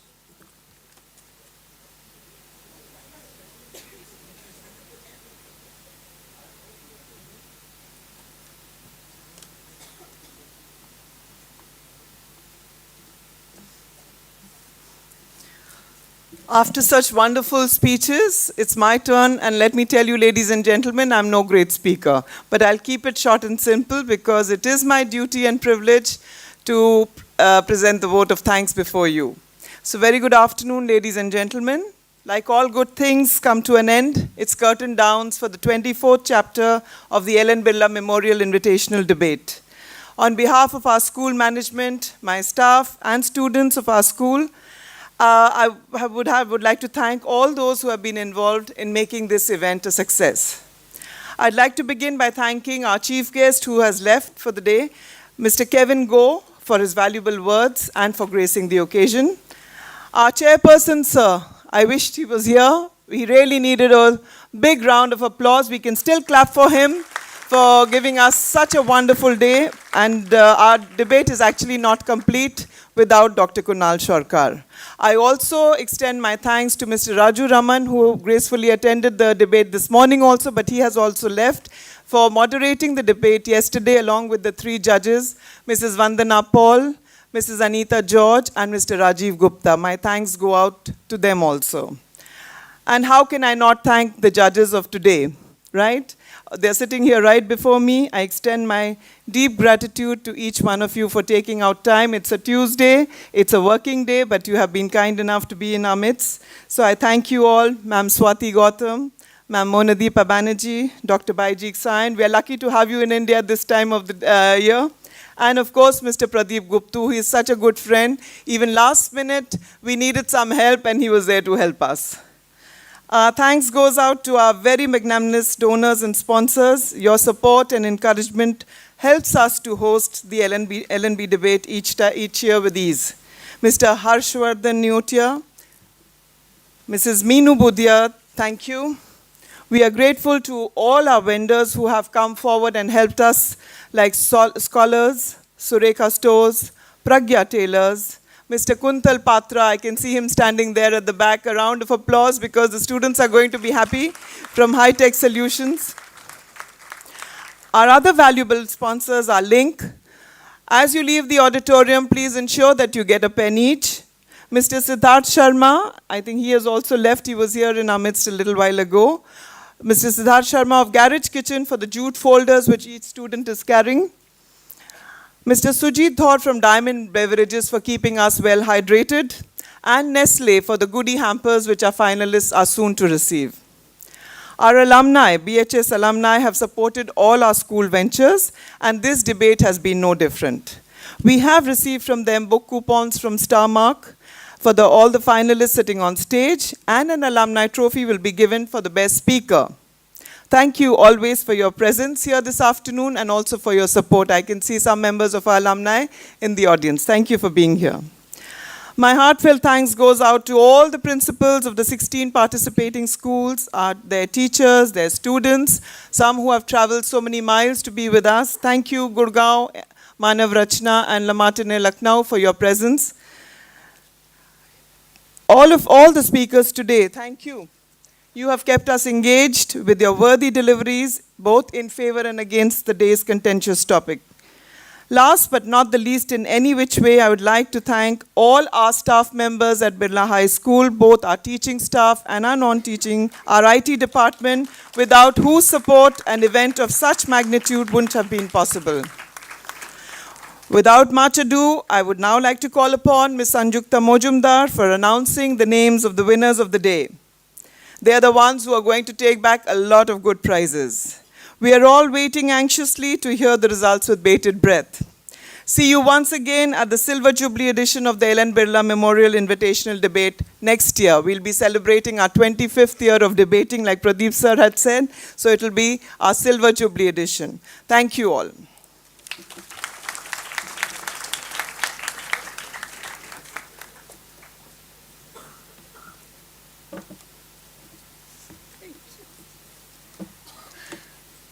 Thank you, ma'am. And a very good afternoon to all present here. It has been a long day, and so without much ado, I would begin with the prize distribution ceremony. The Q panel today scored over and above our expectations. We would like to express our appreciation to each and every member of the panel.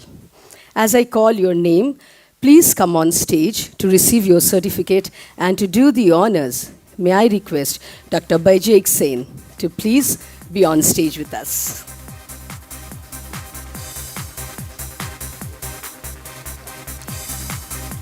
Please.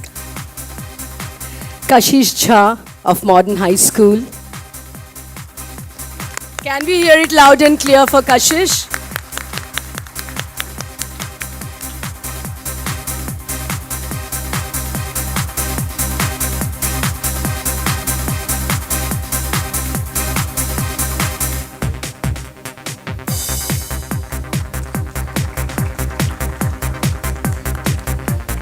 Kavya Mahajan of DPS Ruby Park.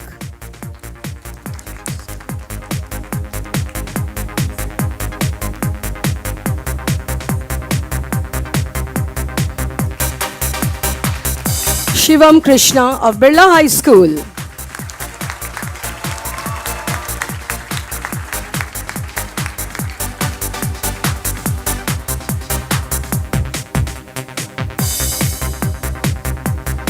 Ayundeep Dalai of Indus Valley World School.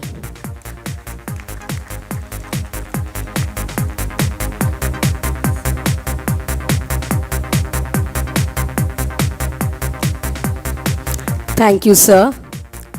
Thank you, sir. I would now like to invite Mrs. Swati Gautam to please do the honors.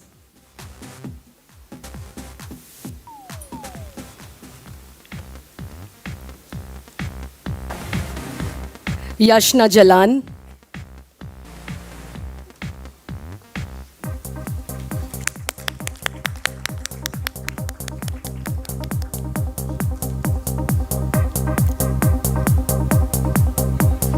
Rishi Banerjee Ghosh of Martinia for Boys. Yashna was from Modern High School International.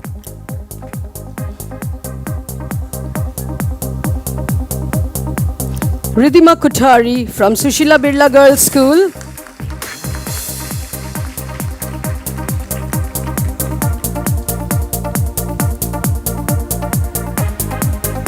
And Srijani Nandi from Loreto House.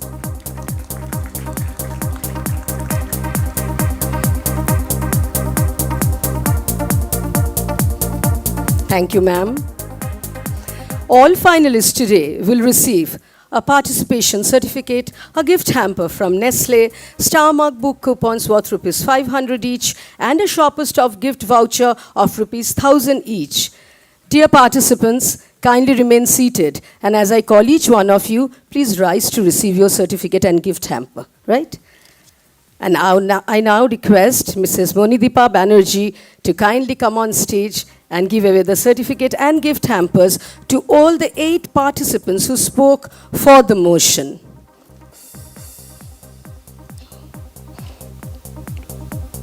Oishi Mojumdar from Sushila Birla Girls School.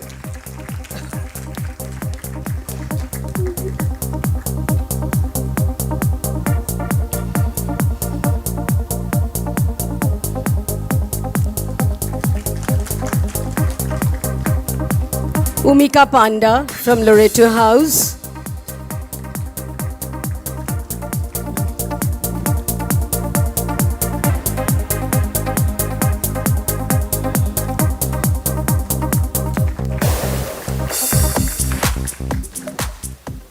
Mohammad Anas Ali from Birla High School.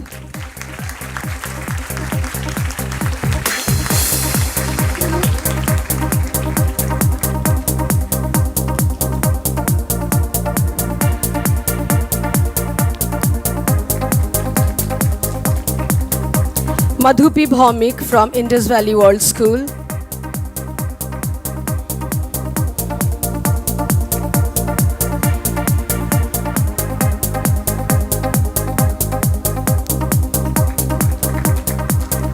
Raka Mukherjee from Modern High School International.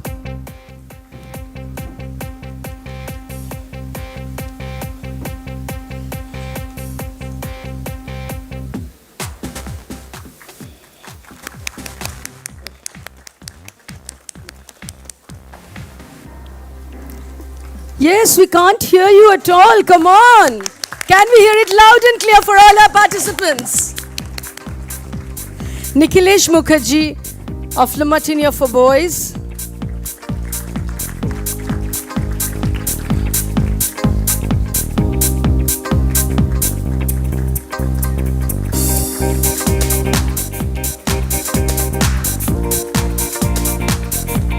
Suchetana Sen of DPS Ruby Park.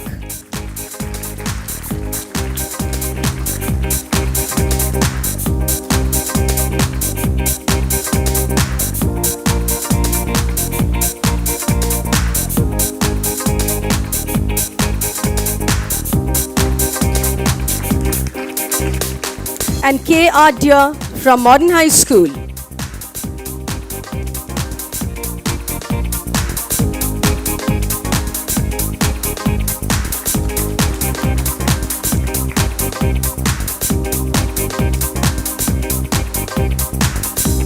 Thank you, ma'am.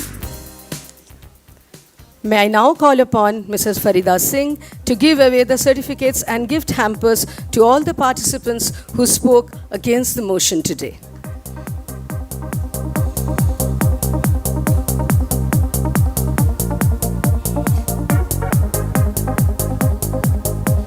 Laksh Khanna, Sushila Birla Girls School.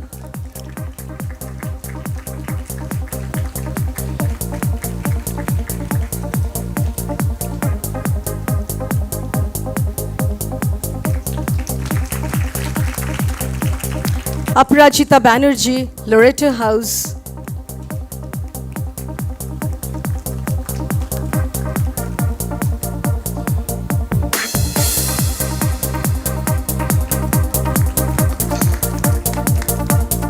Ram Daftari of Birla High School.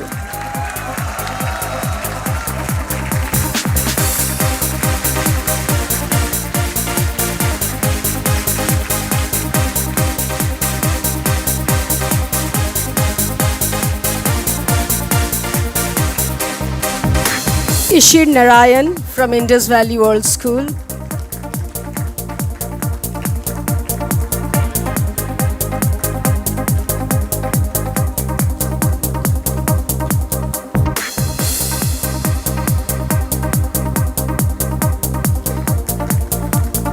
Priyal Binani, Modern High School International.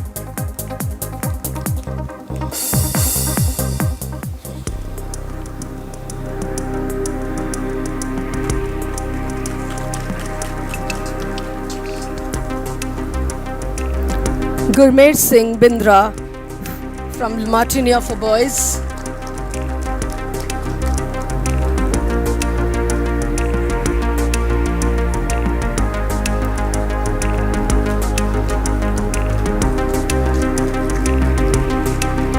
Moinak Biswas from DPS Ruby Park.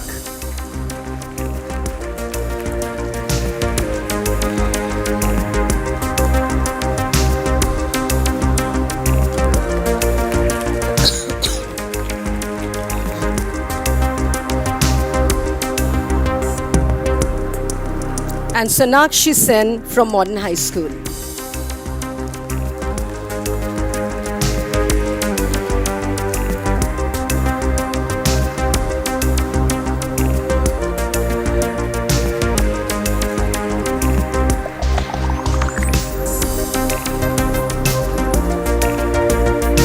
Thank you, ma'am.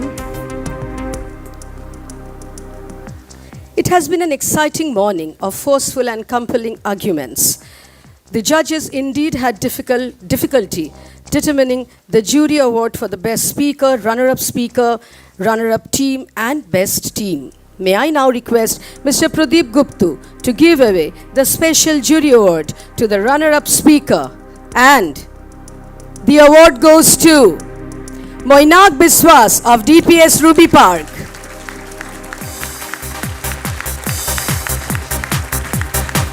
The runner-up speaker receives a certificate and a check of rupees 2,500. Can we hear it loud and clear for Moinak? Thank you, sir. It's time now to announce the name of the runner-up team. And to do the honors, may I call upon Colonel T. Bera, Deputy Secretary General, Vidya Mandir Society. And the award goes to, any guesses? BIRLA High School.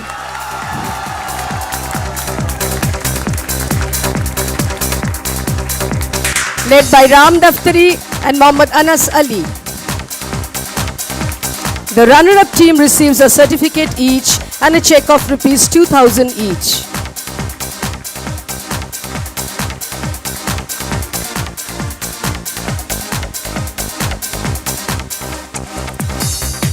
Thank you, sir.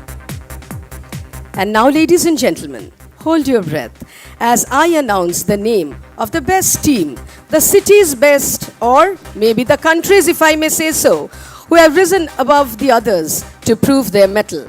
I would like to request Major General V.N. Chaturvedi, Secretary General, Vidya Mandir Society, Ms. Mukta Nain, Director, BIRLA High Schools, and Mrs. Loveleen Sehgal, Principal, BIRLA High School, to kindly do the honors.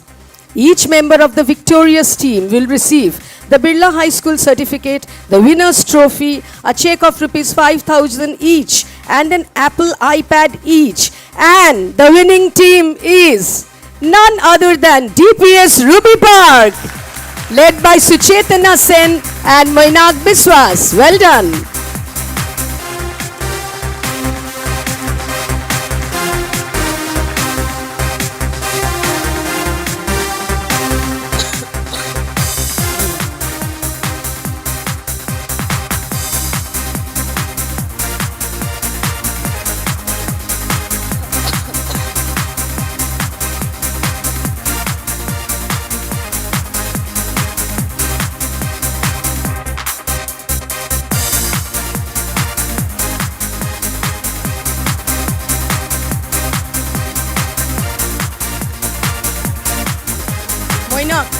Moinak, stand straight for a photograph.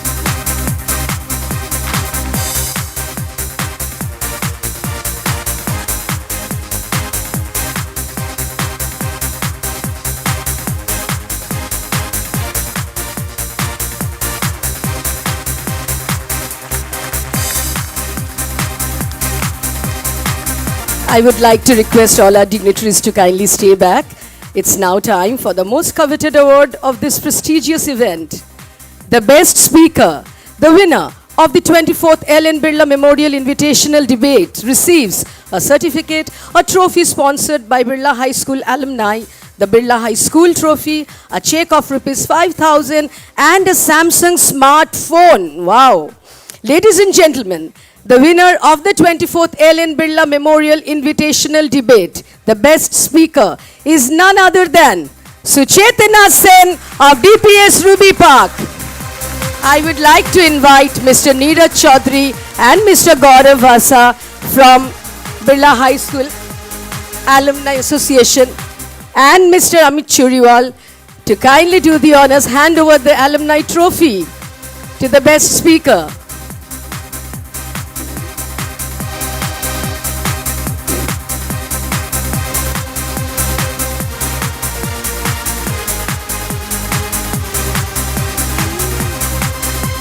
Congratulations, Suchetna. Well done.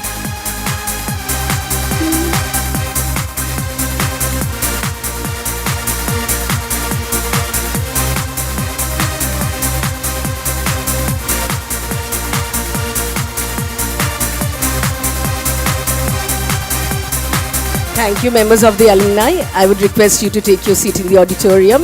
Thank you so much. And to give away the rest of the prizes to the best speaker of the day, may I request Sir Major General V.N. Chaturvedi, Secretary General Vidya Mandir Society, Ms. Mukta Nayan, Director BIRLA High Schools, and Mrs. Loveleen Sehgal, Principal BIRLA High School. Come on!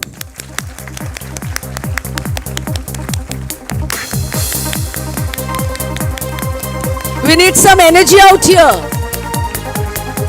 I know all of you have become a little bit tired.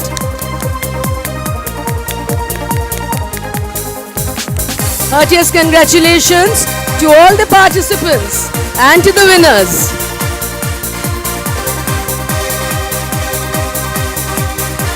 Well done. Thank you. Thank you, ladies and gentlemen. It's curtains down for the 24th Ellen Birla Memorial Invitational Debate. They will rise again soon to celebrate the completion of 25 years. That's a silver jubilee next year. So now all of you are requested to rise for the national anthem.